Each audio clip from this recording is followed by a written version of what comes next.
မေတ္တာချုပ်ရင်းနေကြပါစေသစ္စာဆောင်၍အောင်ကြပါစေဗျာဆရာလေးတို့မနေ့ကတရားလေးဆက်ရပါမယ်ဗျာမနေ့ကညတုန်းကဆိုရင်ဆရာလေးတို့ကမြတ်စွာဘုရားခင်ကိုရောမြတ်ကြီးတာဝတိပြည်မွန်စီတဝန်ကျောင်းတော်မှာဒင်းတုံးသုံးနေတဲ့အချိန်တက်တော်ကြီးရဲ့နောက်ဖြစ်တဲ့ဖွားအိုကြီးကအိုပြီးနာပြီးဖြစ်တဲ့အတွက်မြတ်စွာဘုရားခင်ကိုရောမြတ်ကြီးကိုအမေးစကားရှောက်ဒီတော့တက်ကြီးပြီဗျာဒီအသက်အရွယ်မှာဘာမှလည်းမလုပ်နိုင်တော့ဘူးဒီတော့ရှင်ဘုရားတို့တွားနေတဲ့မိဘဆိုတဲ့ချမ်းသာကိုလိုချင်ပါလေဗျာဒီတော့မှပူလောင်ရတယ်ဆင်းရဲရတယ်ခန္ဓာကိုယ်ကလည်းနာကျင်ရတယ်ဗျာဒီတော့တရားလည်းရှိရှိမဟုတ်ပါနဲ့ဗျာတူတူနဲ့တုတ်တုတ်ရှင်ဘုရားတို့တွားနေတဲ့လမ်းစဉ်ကပါရှင်ဘုရားတို့ကျင့်သုံးတဲ့ဓမ္မကပါဆိုတော့ရှင်းပြပါလို့ပြောတော့မြတ်စွာဘုရားတို့သုံးတဲ့ဓမ္မကတော့တို့ဘုရားတဆူရဲ့သုံးတာမဟုတ်ဘူးဒီငါဝါလူတဲစုနဲ့များပွင့်လို့မူကြတဲ့ဘုရားရှင်နဲ့ဘုရားရှင်နဲ့မကောင်းမှုဆောင်ကောင်းမှုရှောင်မကောင်းမှုရှောင်ကောင်းမှုဆောင်ဖြူအောင်စိတ်ကိုထားဆိုတဲ့စကြဝဠာဓမ္မပဲဒီစကြဝဠာဓမ္မကိုလူတိုင်းလူမျိုးမရွေးဘာသာမရွေးလက်ခံနိုင်တဲ့အတွက်စကြဝဠာဓမ္မသဘာဝဓမ္မသဘာဝဥပဒေတသဘာဝနိယမလို့ခေါ်တယ်ဘာလို့ကျင့်သုံးတဲ့လမ်းစဉ်လဲအစွန်းနှစ်ဖက်လွတ်တဲ့ကိုပြင်းထန်စွာနှိပ်စက်ပြီးကျင့်မိမိကိုအမတန်ညှာတာပြီးတော့အလိုလိုက်အကြိုက်ပေးပြီးသွားတဲ့လမ်းစဉ်အဲ့နှစ်ခုကိုရှောင်ပြီးတော့ဝိစီမပြိလာအလိုလိုက်လမ်းစဉ်အဲ့ဒီလမ်းစဉ်မကင်ရှိပါလမ်းစဉ်ကိုသွားပါလေဆိုတော့အဖောက်အိုကိုမြတ်စွာဘုရားသခင်ကိုရမကြီးဟာသူ့ရဲ့လမ်းစဉ်ကိုရှင်းပြဒုလမ်းစဉ်ကတိလာကဆောင်ရင်ဘာကြောင့်လဲဆိုတော့ဒီနေ့သူတို့ကပစ္စည်းမှုမဖြစ်အောင်တိလာဆိုတဲ့ကာယကံမှုဝစီကံမှုကိုစောင့်ထိုးရမိမိရဲ့ဝစီကံမှုမိမိရဲ့ကာယကံမှုမိမိရဲ့အတမွေးဝမ်းကြောင်းမှုဟာသူတစ်ပါးကိုထိခိုက်မျက်နှာစေမယ်ဘုမို့မိမိကိုလည်းထိခိုက်မျက်နှာစေမယ်မိမိသူတစ်ပါးနှစ်ဦးလုံးတို့အကျိုးတရားပျက်စီးစေမယ်အကျိုးတရားပျက်စီးစေမယ်အပြောအကျိုးတရားတွေပျက်စီးစေမယ်အသက်မွေးဝမ်းကြောင်းကိုရှောင်ထားရမယ်အဲ့တော့တိလမေခင်သုံးပါးဆရာမြတ်စွာဘုရားကရှင်းပြအဲ့တိလမေခင်သုံးပါးကိုရှင်ဘုရားတို့ကပါဠိလိုပြန်ဆောင်လိုက်ပါဗျာသမ္မာဝါစာသမ္မာကမ္မန္တသမ္မာအာဇီဝမှန်ကန်စွာပြောဆိုခြင်း right speech ကောင်းသောစကားကိုပြောမကောင်းတဲ့စကားမျိုး၄မျိုးပယ်လိုက်ဘုရားပြောမှုရန်တိုင်းမှုစေရတခင်သိမင်းစကားဤ၄ပါးမှတ်သားဝစီကအဲ့ဝစီဒုစရိုက်၄ပါးပယ်လိုက်ကျမ်းမာရေးတမန်တော်ဆောင်ရေး right speech ပြီးတော့တမန်ကမန္တကောင်းစွာလုတ်ကန်ဆောင်ရတဲ့ကောင်းတဲ့ကာယကံကဘာကိုပြောတာလို့မကောင်းတဲ့ကာယကံ၃မျိုးတက်ခိုးမှုကာမေတုအဲ့သုံးကိုပယ်လိုက်ခြင်းနဲ့အလုပ်တွေအကုန်လုံးကို right action ကောင်းတဲ့အမှုတွေပဲဒီအမှုတွေကောင်းတဲ့အမှုတွေပဲကိုသုံးသပ်ခြင်းဆုံးဖြတ်ခြင်းကဒီလုပ်တွေလုပ်နေတာ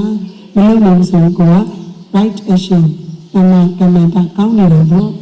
တမန်အာဇီဝမိစ္ဆာအာဇီဝ၅မျိုးရှိတယ်အစိတ်လက်နဲ့လူအရက်သားတဲ့တိရစ္ဆာန်သူတို့ဘာတွေထိကြိုက်နေမှာပျက်စီးစေတယ်ဒီစေတနာဇုံးနဲ့ခုနသားတဲ့တိရစ္ဆာန်ဆိုရင်စေတနာဇုံးနဲ့ဒီတိရစ္ဆာန်ကိုမွေးပြီးတော့ကြီးထွားလာရင်တို့ဘာလို့လဲရောင်းစားဘာလို့ဒါလဲရောင်းစားတယ်တတ်စားတယ်ပေါ်စားတယ်ဒါကြောင့်မလို့စေတနာစိုးနေတဲ့အတွက်ကြောင့်မလို့ဒီအလုပ်ကိုရှောင်လိုက်ကျန်တာတွေအကုန်လုံးဒီ right living heart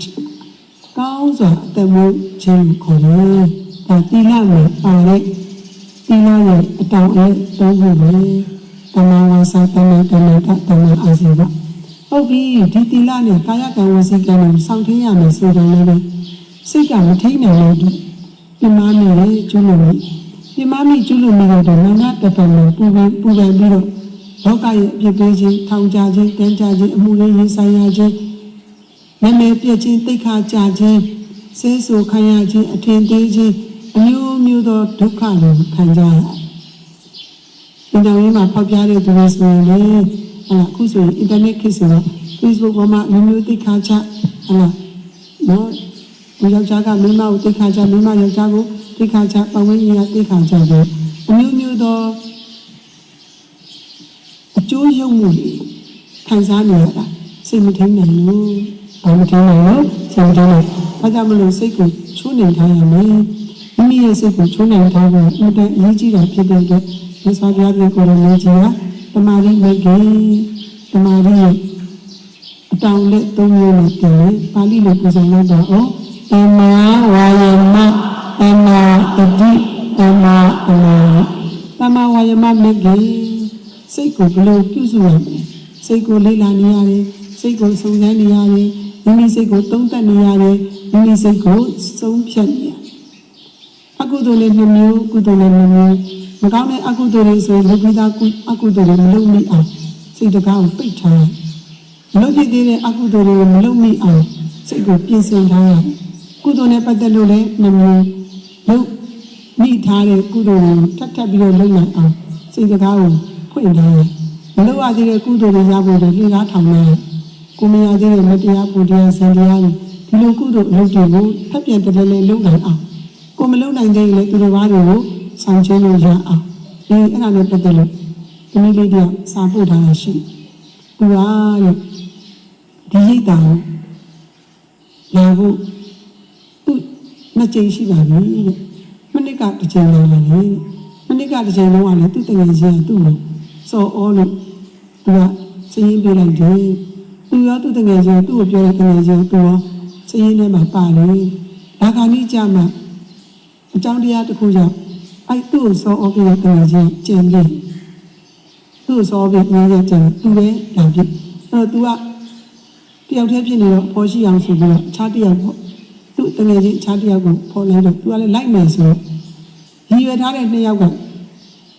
တယောက်ပြစ်ပြီးတော့မရည်ရွယ်ထားတဲ့နောက်တစ်ယောက်လည်းအတူတူလာပြစ်အဲ့တော့မနစ်ကတချင်ပြီးတော့တယ်ပေါ့အခါဒီနေ့တချင်ရောက်ပြန်တော့ဟိုကလေးမလေးရတယ်မရဘူး तू ပထမလေးက तू ပြောထားတယ်သူကလည်းဒီနေ့လည်း तू ပြန် join တာပဲစည်ရင်ပြန်ပြီးတော့စည်ရင်ကလည်းပြန်ပါတော့ပဲပြန်ပါပြီပဲလေထပ်ပြီးတော့သူကပြန်ပြည့်ရတယ်လေသူရေးတဲ့စာလုံးမှာအဲ့ဒါနဲ့မနစ်ကပါလာတဲ့ကောင်မလေးကတော့ခါတိုင်းကလည်းမနစ်ကလည်းလာနေကြဆိုတော့ပြောတော့သူကတော့လိုက်မယ်ဆိုတော့သူကြီးပဲသူတို့ကြီးပဲဘယ်နဲ့ကြိမ်စော်တဲ့ကောင်မလေးကမနစ်ကလည်းစော်တယ်ဒီနေ့လည်းစော်တယ်နော်ကုသိုလ်ကောင်းမှုသူလုပ်ခွင့်မရဘူးဘယ်လိုကံနေကြပါလဲနော်မိမိတို့ဒီလိုကုသိုလ်ကောင်းမှုကိုလုပ်ခွင့်ရတော့တိုးအောင်ပွားအောင်များအောင်မိမိတို့လုပ်ရဘာလို့လဲတိုးအောင်ပွားအောင်များအောင်လုပ်ရသူတစ်ပါးကိုတရားဓမ္မနဲ့ပတ်သက်လို့ဉာဏ်နဲ့ပတ်သက်လို့ပိတ်ပင်တားဆီးမှုလုပ်ခဲ့နေအဲ့ဒါဆိုရင်ကိုမှလည်းပိတ်ပင်တားဆီးမဲ့အရာတွေဘယ်တော့မှပေါ်လာတော့နော်ဒါလည်းအရေးကြီးတယ်အဲ့တော့သမာဓိမကင်မှာတမဝါယမဆိုတဲ့ဒီလသမာဓိတိတ်ခါမှာပါဝင်တဲ့တမဝါယမသည်အဲ့လိုကောင်းမှုတွေဆိုရင်ထပ်ပြန်တလဲလဲလုပ်ဖို့ကိုမလုပ်ရသေးတဲ့ကောင်းမှုခုဆိုရင်ကိုကဇန်တိမရောက်သေးဘူးဇန်နာရောက်တဲ့ဥပ္ပဇာယသမာဓိထိရှင်းရှင်းလင်းလင်းမရသေးဘူးဥက္ကနပြိကမနမိတ်တွေဥက္ကနမိတ်တွေမထင်သေးဘူးပေါ့ပြိပါကနမိတ်ကိုခဏတာကြည်တောက်နေတာခဏတာဟိုရှင်းနမိတ်အာယုန်လေးတွေထိကြီးကြီးလေးလေးတောက်တောက်ပပလေးဖြစ်သေးဘူးဆိုအဲ့ဒါလေးကိုရအောင်ကြိုးစားမယ်ကြိုးစားရင်လည်းခဏမရှိတဲ့တကြီးလေးပါးကိုတဝီတေဇောအာဘောဝါယောအမှန်တိုင်းသိအောင်ပေါ့ကိုရအောင်ကြိုးစားမယ်ဆိုတော့ဆုံးဖြတ်ချက်အဲ့ဝရိယကိုချထားပြီးရင်တမ္မာတတိကတော့သူကတော့အချုပ်ပဲတတိရှိမှအမြဲတမ်းကတတိမေ့တယ်တတိမေ့တဲ့အတွက်ကြောင့်မလို့ငါဥစ္စာဆိုရင်ငါအယူဆဆိုတဲ့ဆွဲလန်းတာအမြဲတမ်းမိမိကိုချေလေနေတဲ့အတွက်လောဘကတက်လာလိုက်ဒေါသကတက်လာအဲ့လိုလောဘတွေဒေါသတွေတက်လာငါဥစ္စာဆိုရင်အဆွဲရှိလို့ငါဥစ္စာဆိုရင်တဏှာဆွဲငါအတ္တဆိုရင်ဤကိုဒိဋ္ဌိဆွဲငါဆိုရင်မာနဆွဲအဲ့အဆွဲတွေနဲ့ဥပါဒံ attachment တွေကများတဲ့အတွက်ကြောင့်မို့အဲ့များတာတွေကိုဖြတ်လို့ရတာလေတတိတစ်ခုပဲရှိတယ်ဒါကြောင့်မလို့ တတိကိုကိုယ့်ရဲ့တဏ္ဍာမှာအမှန်ထက်တဲ့သူကတော့ပွားများနေရမယ်အမှန်ထက်တဲ့အနုပတနာ contemplation လို့ပြောထားရမလားသင်္ခါများစွာသူ့ကိုပွားရမယ်နေရလေကာယဝေဒနာစိတ်ဓာတ်ဓမ္မလို့ဘယ်လိုရှိတော့ကိုကလွယ်ထင်လွယ်တဲ့ရုပ်တရားအာယ ानु ပတနာဒီလိုမှရှုနေတာလေထွင်းနေတဲ့ဆိုတော့လည်းပဲလက်ကလေးလှုပ်လိုက်တဲ့အခါမှာတုတ်သွားတဲ့အမှုရာမရှိပါခြေထောက်ကလေးလှမ်းလိုက်တဲ့အခါမှာလှမ်းသွားတဲ့အမှုရာမရှိပါသူ့ရဲ့နောက်မှာအကျိုးတရားကိုဖြစ်စေတဲ့အကြောင်းတရားအကျိုးတရားကိုဖြစ်စေတဲ့အကြောင်းတရားလက်ကလေးဘာလို့လှုပ်လဲဝါရောတွန်းပေးလို့လှုပ်လက်ကလေးဘာလို့လှုပ်လဲဝါရောတွန်းပေးလို့လှုပ်ဒီစားလေးဘာကြောင့်စကားပြောလဲဝါရောတွန်းပေးလို့စကားပြောအကြောင်းတရားဖြစ်တဲ့တွန်းတဘောဆိုတော့မပြတ်ရှုမှတ်နေရမယ်တွန်းလိုက်မပြတ်တတိက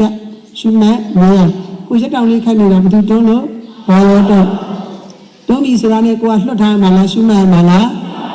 ရက်တောင်မခိုက်နဲ့လို့ပြောတာလားရှုမှတ်မယ်လို့ပြောတာလားမျက်နှာမတုံးနဲ့လို့ပြောတာလားရှုမှတ်မယ်လို့ပြောတာလားအလုံးမလုံးနဲ့လို့ပြောတာလားရှုမှတ်မယ်လို့ပြောတာလားရှုမှတ်မယ်အဲ့လိုပြောတာနော်အဲ့တော့တတိကတော့အချုပ်ပဲသူရှိရင်တော့အကုန်အဆင်ပြေတယ်မြတ်စွာဘုရားဟောတာလေ1992ကျင်းနောက်ဆုံးအချိန်ကိုပြောတာအပ္ပမဒိနာတမန်တေတာအဲ့တတိလေးမြဲလာလို့ဆိုရင်ဟုတ်တိုင်းမှဆိုသိနိုင်တယ်ဘယ်သူကပါလဲလေတမန်တေ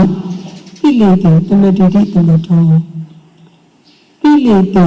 တတဝါရရဲ့စိတ်ကိုပူလောင်စေတတ်မြင်နွမ်းစေတတ်တဲ့ကိလေသာတရားတွေကိုတမတိတိမြင်စေတတ်လို့တမထောတမထလို့ခေါ်တယ်အဲ့ဒီတမာရိရအောင်တမထဘာဝနာကို3ရက်4ရက်5ရက်ပွားများအထုတ်နေရတော့တွန်းနေနဲ့ပွားများအထုတ်နေရတခြားကြောင့်တော့မဟုတ်ဘူးကိလေသာတွေဘာလို့သွားအောင်လို့ငြိမ်သွားအောင်ဘာလို့သွားအောင်လို့ငြိမ်သွားကိလေသာငြိမ်သွားတာဒီပန်းနိုင်မှာမဟုတ်ရှာဘူးသို့တော်လည်းနောက်ကြည့်နေတဲ့ဇေကိုကြောက်ချင်လို့ဖြန်းလိုက်ရင်တခါတည်းနောက်ကြည့်နေတဲ့ဇေကကြည်တောက်သွားတယ်အဲ့ဒီကြောက်ချင်ထဲလိုက်တဲ့အတွက်အဲ့နောက်ကြည့်နေတဲ့ဇေထဲမှာပါတဲ့ထုံးတက်တွေဒီအောက်မှာနေမထိုင်နာလောလောဆယ်တော့မိမိရဲ့စိတ်ကမကြည်လင်နာကြည်လင်နာကြည်လင်နာဒါပေမဲ့အဲ့ဒါပန်းနိုင်လို့အဲ့ဒီနောက်ကြည့်သွားရင်အမြဲတမ်းထုံးတယ်ဘယ်ကိုရောက်သွားလဲဆိုရင်စိတ်ရဲ့အတွင်းပိုင်းကိုရောက်သွားတယ်ဘယ်ကိုရောက်သွားလဲစိတ်ရဲ့အပြင်ကိုပယ်ရမှာမဟုတ်ဘူးတမာတိရဲ့တမာတိရဲ့အပြင်ကိုပယ်ရမှာဒါပေမဲ့သူဒီအပ္ပမနာကိုရောက်လာတယ်ပို့ပြီးတော့မြင်လိုက်ဥစ္စာရတမာတိကိုကျော်လွန်ပြီးတော့အပ္ပနာတမာတိနာကိုတက်လန်းပြီဆိုအဲ့ဒီအငြိကျေးတွေစိတ်အငြိကျေးအထုံးအဖွဲ့အနှောင်တွေကဟိုးအတွင်းနဲ့တက်တယ်လို့ခါရင်တော်တော်နဲ့မတက်လာတော့ဒါအများကြီးနှိမ်ထားနိုင်တယ်ဝိက္ခံဓမ္မကိုခေါ်အချိန်ကြာကြီးကဖိထားတယ်ဘယ်ဖိထားလဲချိန်ကြာကြီးဖိထားဝိက္ခံဓမ္မအကြာကြီးကဖိထားတယ်လို့မတက်လာတော့မသိရင်သူကတကယ်ကိုပဲကောင်းတယ်တကယ်လည်းကောင်းနေတာဟုတ်ဒါပေမဲ့အတွင်းထဲမှာတော့ဘာလို့လဲပုံများလာအတွင်းထဲမှာပုံများလာခုနအတေတွေကိုဘယ်ကိုချလိုက်အောက်ကိုချလိုက် settle down ဖြစ်သွားစာလေးတော့သူ့ကိုဖယ်တာမဟုတ်ဘူးတမာလေးရဲ့တဘောဒါပေမဲ့ကိလေသာတွေဝင်စေတယ်လို့ဆိုပြီးကိလေသာတမတိတိတမတော်တမထဘာဝနာပေါ်များခြင်းနဲ့ရရှိတဲ့တမာလေးဒီတတဝါရဲ့စိတ်ကိုပူလောင်စေတယ်နဲ့ကိလေသာတွေဝင်သွားစေတယ်အောက်ကိုချမလို့မရှိတည်နေတဲ့မိတော်မျိုးပဲ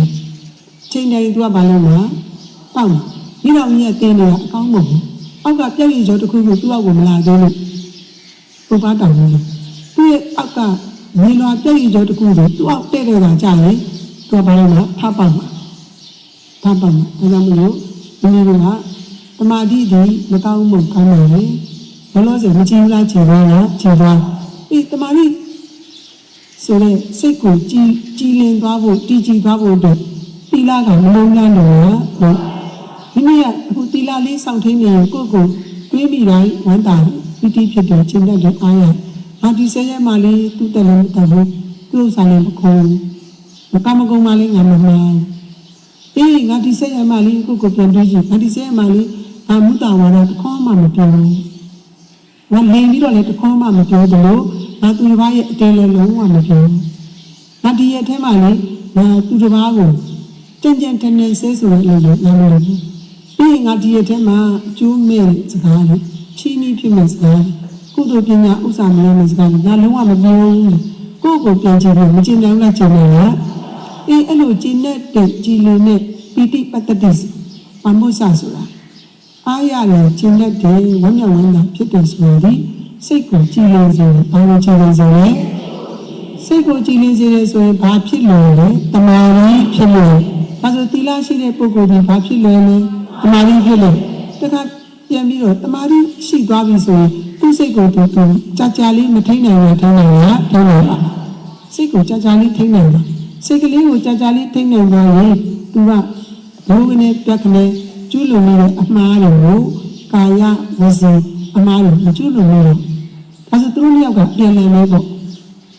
သူတို့ကပြန်လည်လို့ပေါ့နော်ရှင်များတို့၃ချောင်းထောက်ကလေးမြင်မှုလား၃ချောင်းထောက်ကလေးမြင်မှုလားမ၃ချောင်းထောက်လို့ရှိအဲ့၃ချောင်းထောက်ကလေးနဲ့2ချောင်းနဲ့စင်တယ်လား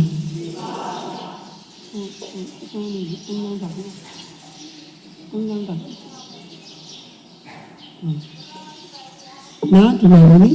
၃ချောင်းထောက်လို့နော်အားလေးကြည့်ဒီစတန်လေးလေးရှိတယ်မှန်ကြည့်ဒီ၃ချောင်းထောက်လေးကိုဆရာလေးနှစ်ခုဒီမှာဒီလိုပူးလိုက်မယ်ဆိုဘယ်နှချောင်းဖြစ်လဲ2ချောင်း2ချောင်းဆိုထောင်းလို့ရလားလဲကြတယ်ဟုတ်နော်လဲကြတယ်အဲ့ဒီတီလာနဲ့တမာရီနဲ့ပြည့်စုံလားဘယ်နှချောင်းပဲရှိတယ်2ချောင်းပဲရှိတယ်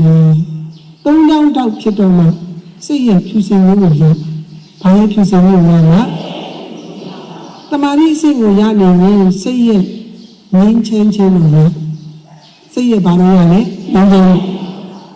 ပြိလေတာတွေကတမာရီနဲ့အုပ်ထားရင်တမာရီကအုပ်ကိုတမာရီနဲ့ဘာလို့ထားရင်အုပ်ထားရင်ပြိလေတာတွေကထားကြွတောင်းကျမ်းတွေမရထားကြွတောင်းကျမ်းတွေမရတော့မငြိမ်တော့မငြိမ်ဘူးလားငြိမ်တော့ငြိမ်တော့ဒါပေမဲ့အချောင်းကဘယ်နှချောင်းပဲရှိသေး2ချောင်းပဲရှိသေးငြိမ်တော့မဖြူသေးဘူးဖြူစင်လို့ဆိုရင်နောက်တစ်ချောင်းမလုံးလားလို့လားအဲ့နှစ်ချောင်းကတခြားလားပညာလားပညာလို့လေအဲ့ပညာလေးထည့်တော့မှဘယ်နှချောင်းပြည့်တယ်3ချောင်းအဲ့3ချောင်းပြည့်သွားတဲ့အခါမှာတယောက်နဲ့တယောက်ဟိုတီလာကတမာရီကိုထောက်ပံ့တယ်တမာရီကလည်းဘုသူ့ထောက်ပံ့တယ်ပညာကိုထောက်ပံ့အဲ့လိုပဲတီလာကလည်းဘုသူ့ထောက်ပံ့တယ်ပညာတီလာကတမာရီကိုထောက်ပံ့တယ်တမာရီကလည်းတီလာကိုထောက်ပံ့တီလာကလည်းပညာကိုထောက်ပံ့တယ်ပညာကလည်းတီလာကိုလည်းထောက်ပံ့တယ်တမာရီကိုလည်းထောက်ပံ့တမာရီကလည်းဘာကိုထောက်ပံ့လဲပညာကိုထောက်ပံ့အပြန်နဲ့မယ်အဲ့3ယောက်ကဒဘယ်ပဲနော်အပြန်ပြန်နဲ့ရှင်များတို့ဟိုချဲတွက်တဲ့သူတွေဆိုအဲ့ဒါဘယ်လိုခေါ်လဲပလန်နာတို့တွတ်တာတို့ဘာလို့လဲအဲ့ဆရာလေးတော့မပြောတတ်ပါဘူးနော်အပြန်ပြန်လည်းမလို့အခုလားလို့လားဘယ်ပါလဲချဲသမားတွေတော့တွတ်တတ်တယ်အဲ့ဒါဘာလို့လှန်ထိုးတာတို့ဘာလုပ်တာဘာခေါ်လို့အားတယ်တို့အေးအားဘယ်လိုအားတယ်အေးအားလိုက်ကြအဲ့လိုသုံးခုအပြတ်မြတ်အနေနဲ့တယောက်ကိုတယောက်ကျေးဇူးပြုတယ်လို့ခေါ်တီလာကတမာရီကိုကျေးဇူးပြုတယ်လို့တမာရီကလည်းတီလာကိုကျေးဇူးပြုတီလာကပညာကိုကျေးဇူးပြုတယ်ပညာကလည်းတီလာကိုကျေးဇူးပြုပညာကတီလာကိုကျေးဇူးပြုတယ်လို့ပညာကတမာရီကိုလည်းကျေးဇူးပြု3ယောက်ကတခုမှလိဟာလို့မရလို့အတွက်ဘုရားရှင်ကမိခင်တိတ်ခါဘယ်နည်းရလို့ပြောတယ်3ယောက်ဓမ္မခန္ဓာပေါင်း8400မြတ်စွာဘုရားဘုရားဖြစ်တော်မူပြီးပြိဋိဘံဆံတဲ့အချိန်ထိပြောခဲ့တဲ့စကားတွေဟောခဲ့တဲ့တရားတွေဓမ္မခန္ဓာတရားအစုပေါင်း8400အဲ့ဒီ8400ကိုအမြင့်ချုပ်လိုက်ရင်မဉ္ဇဉ်ပူဉ္ဇဉ်ရဲ့အသင်ပေးဘောဓိဖက္ခိယတရား38ပါး38ပါးကိုအမြင့်ချုပ်လိုက်ရင်ဒီဆံလေးတို့ဟောနေတယ်မဂ္ဂင်8ပါးမဂ္ဂင်8ပါးကိုအမြင့်ချုပ်လိုက်ရင်တိခတိတိခံကြည်ရမယ်တရားဓမ္မပါ3ပါးအခုတော့ဘယ်လိုလဲလဲပညာ3ချောင်းလေးထောက်ထားမှထိုင်ပါ3ချောင်းလေးထောက်ထားမှဖြူစင်ပါ3ချောင်းလေးထောက်ထားမှဘဝပြတ်ပါအဲ့တော့ဘဝပြတ်နိုင်မှုအတွက်ဆရာလေးကနောက်ဆုံးပညာအစစ်ကိုတက်ကိုတင်လဲအဲ့တော့ဒီအစစ်မှာမိမိသူတော်ဘာအကျိုးတွေပျက်စီးရပျက်စီးကြောင်းကာယကံဝစီကံတွေမလုပ်တော့ဒီအစစ်မှာမိမိသူတော်ဘာပျက်စီးရပျက်စီးကြောင်းစိတ်ရထကြွတောင်းတခြင်းကိုမလုပ်တော့ဟုတ်စိတ်လည်းမနောကံလည်းကောင်းနေပြီကာယကံဝစီကံလည်းကောင်းနေပြီနဲ့တဏှာအဆက်ဆက်ဘဝအဆက်ဆက်ကပြုလုပ်ခဲ့တဲ့အထုံးနေဘုရားတမာရီကငြိမ်သွားလို့ရှိရင်စိတ်ရဲ့အတွင်းဆုံးအပိုင်းထဲမှာသွားပြီးတော့ပို့ပြီးတော့အ အညစ်အကြေးတွေစုပုံလို့နေအဲ့ဒီစုပုံနေတဲ့အညစ်အကြေးတွေကအကြောင်းတရားတွေတိုက်ဆိုင်တိုင်းထားပြီးတော့ပေါင်းကျင်းပေးတဲ့အတွက်ဟောဇန်ရထားတဲ့ဆရာတော်၃ပါးဟာဗန္တပမျိုးတွေဖြစ်အောင်လားဖြစ်အောင်လားဆရာလေးတင်ပြီးတော့ဗာမျိုးတွေဖြစ်ရလဲဗန္တပပြောတယ်အမျိုးအစားမညံ့သွားလားညံ့သွားလားမိမိရထားတဲ့ဇန်ကိုပြန်ပြီးတော့နှစ်သက်နေတဲ့ဘာကြောင့်တဏှာကြောင့်အဲကြောင့်ဇန်ဒီပန်းနိုင်မဟုတ်ဘူး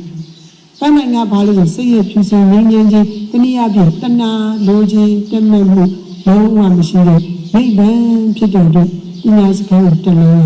ပညာစကားကိုတလဲတဲ့အခါမှာပညာရဲ့ level ကိုပြည့်စုံရဲ့30သုတ္တမယဉာဏ်စိဏမယဉာဏ်ဘာဝနာမယဉာဏ်သုတ္တမယဉာဏ်မတရားလားတရားလားအဲ့တင်ရုံအစစ်နဲ့မိမိတို့ရဲ့အထုံးအဖွဲ့ကြီးအိုးစိတ်ရဲ့နေဆိုင်ဆုံးမှရှိအထုံးအဖွဲ့ကိုမပယ်နိုင်ဘူးစိဏမယအစစ်နဲ့စင်ကြင်သုံးသပ်ရုံနဲ့မပယ်နိုင်ဘူးအဲ့တော့ဒီနောက်ဆုံးမှာကိုယ်အတွင်းနဲ့ချမ်းမှာထိုးတိတ်ထားတဲ့ဘဝကပါလာတဲ့ဒီအနုတ္တယကိလေသာလို့ပြောတဲ့အထုံးအဖွဲ့တွေဖယ်ထုတ်ဖို့ဒီအခုလိုမျိုးယုတ်တရားနဲ့တရားတွေကိုအမှန်တိုင်းသိအောင်ကြိုးစားအားထုတ်တဲ့ဝိပဿနာကလွဲလို့ဘယ်ပညာနဲ့မှဖယ်ထုတ်လို့မရနိုင်အမတန်တက်တဲ့လောကရပညာဘယ်ပညာကမှမစွမ်းနိုင်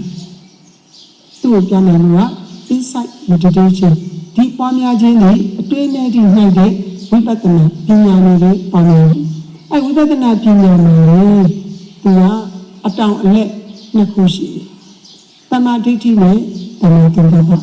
အဲ့မှာဆရာလေးကတမာသင်္ကပ္ပအရင်ပြောတယ်ဘာလို့တမာသင်္ကပ္ပကိုအရင်ပြောလဲဆိုတော့တရားရမယ့်ပုဂ္ဂိုလ်မှာ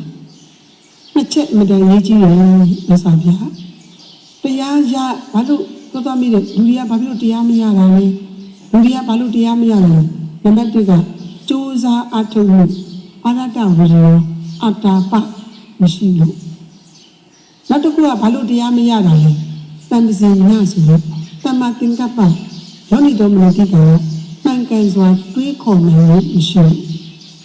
ဘာမရှိလို့မှန်ကန်စွာတွေးခေါ်နိုင်လို့မရှိဘူးအဲ့တော့တမသင်္ကပ္ပ right thought ကိုကြည့်နေဆိုရင်မှန်မှန်ကန်ကန်တွေးရမယ်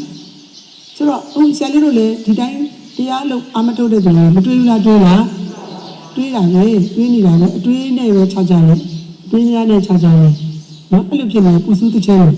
အတွေးတွေနဲ့အများကြီးခြားကြတယ်တော့တောက်အတိတ်ကိုပြန်လိုက်အနာဂတ်ကိုပြန်လိုက်ကာယကံဝစီကံနောက်မှရောက်တာအတွေးရအရင်အဲ့ဒီအတွေးတွေကိုမှန်ကန်တဲ့အတွေးဖြစ်ဖို့ရေးကြည့်ဒီလောကနေပြည်မှာတွေးခုတရားဓမ္မအထုတ်တဲ့နေပြည်မှာတွေးမှန်ကန်တဲ့အတွေးဖြစ်ဖို့လို့အဲ့မှန်ကန်တဲ့အတွေးဟာအတ္တကိုရှေ့တန်းမတင်ဘူးဘာလို့ရှေ့တန်းမတင်ဘူးဘာလို့ရှေ့တန်းမတင်ဘူးအတ္တကိုရှေ့တန်းမတင်အဲ့မှန်ကန်တဲ့အတွေးအမြင်အချက်၄ချက်နဲ့ပြည့်စုံသူ့ရဲ့တွေးခေါ်မှုကပြဿနာပါလေပြဿနာတော့ပါလေအဲ့ပြဿနာကိုဖြစ်စေတဲ့အကြောင်းရင်းကပါလေပြဿနာရဲ့အဖြေကပါလေအဲ့ပြဿနာကိုဘယ်လိုဖြေရှင်းမလဲစိတ်ကလေးစိတ်လေးဒီဘက်နဲ့30လို့ဒီကလေးလေးချောင်းတယ်တခြားကလည်းပြုတ်ဆောင်ရတယ်ဒီနေ့စိတ်နဲ့40ဒီနေ့စိတ်နဲ့40ပြန်ပြောမယ်နော်ပြန်ပြောမယ် right thought မှန်ကန်တဲ့အတွေးခေါ်မတွေးရဘူးလို့ဆက်လို့မပြောဘူးနော်လက်စွာပြလည်းမတွေးရဘူးလို့မပြောဘူးနော်ပြောရမယ်ရှင်များတို့ဘယ်လိုတွေးရမလဲမှန်ကန်တဲ့တွေးမှန်ကန်တဲ့တွေးရမယ်ဆိုတော့လောကကြီးမှာလည်းတတ္တဝါတွေအခုဖွဲ့စည်းတွေဗမာပဲနေနေမိသားစုမှာနေနေအလုပ်ထဲမှာနေနေမှန်ကန်တဲ့အတွေးရှိတဲ့ဖွဲ့စည်းတိုးတက်တာကိုတယောက်တည်းဆိုလည်းမှန်ကန်တဲ့တွေးခေါ်ရှိတဲ့သူကတိုးတက်တာဆိုတော့ပြဿနာကဘာလို့အဲ့ပြဿနာဖြစ်ရတဲ့အကြောင်းရင်းကဘာလို့ဒီပြဿနာဖြစ်ရဘာလို့အဲ့ပြဿနာကိုဘယ်လိုဖြေရှင်းလဲမှန်ကန်တဲ့တိုးတက်ဒါအားလုံးသိတယ်သစ္စာရဲ့သဘောပေါ့နော်စင်ရဲ့ချင်းဆိုတာဘာလဲစင်ရဲ့ချင်းကိုဘယ်သူကဖြစ်စေလဲစင်ရဲ့ချင်းနဲ့ချုပ်ငိမ့်သွားတဲ့ချမ်းသာခြင်းဆိုတာဘာလို့ပြောရလဲအဲ့ချမ်းသာခြင်းကိုရအောင်စင်ရဲ့ချင်းကိုချုပ်သွားဘယ်လိုလုပ်ရလဲအဲ့ဒါမှန်ကန်တဲ့အတွေ့အဲ့ဒီဘာလို့ခေါ်လဲမှန်ကန်တဲ့အတွေ့မှန်ကန်တဲ့အတွေ့ရှိရင် right thought အဲ့မှန်ကန်တဲ့အတွေ့တမန်သင်္ကပ္ပကိုရဖို့အတွက်မိမိ ကအရင်ဆုံးကိုလုံးရမယ့်အချက်ကနံပါတ်1ကမိမိရဲ့အတ္တကိုရှည်တန်းတင်ဘယ်ချိန်မှပဲဖြစ်ဘယ်ချိန်မှပဲဖြစ်ငါကငါအယူဆကမှန်တယ်ကိုကဌာနတစ်ခုမှာကိုကအကြီးအကဲဆိုတော့စီဝေးတစ်ခုမှာကိုရဲ့လက်ဝဲသားထားပြီးတော့အတွေးခေါ်လေးတစ်ခုထားပြီးဒီလိုလေးလုပ်ရင်မကောင်းလားအစရိဒီလိုလေးလုပ်ရင်မကောင်းလားလို့ထားပြောတာနဲ့အားလုံးပြည့်တဲ့ရှင်ပါနော်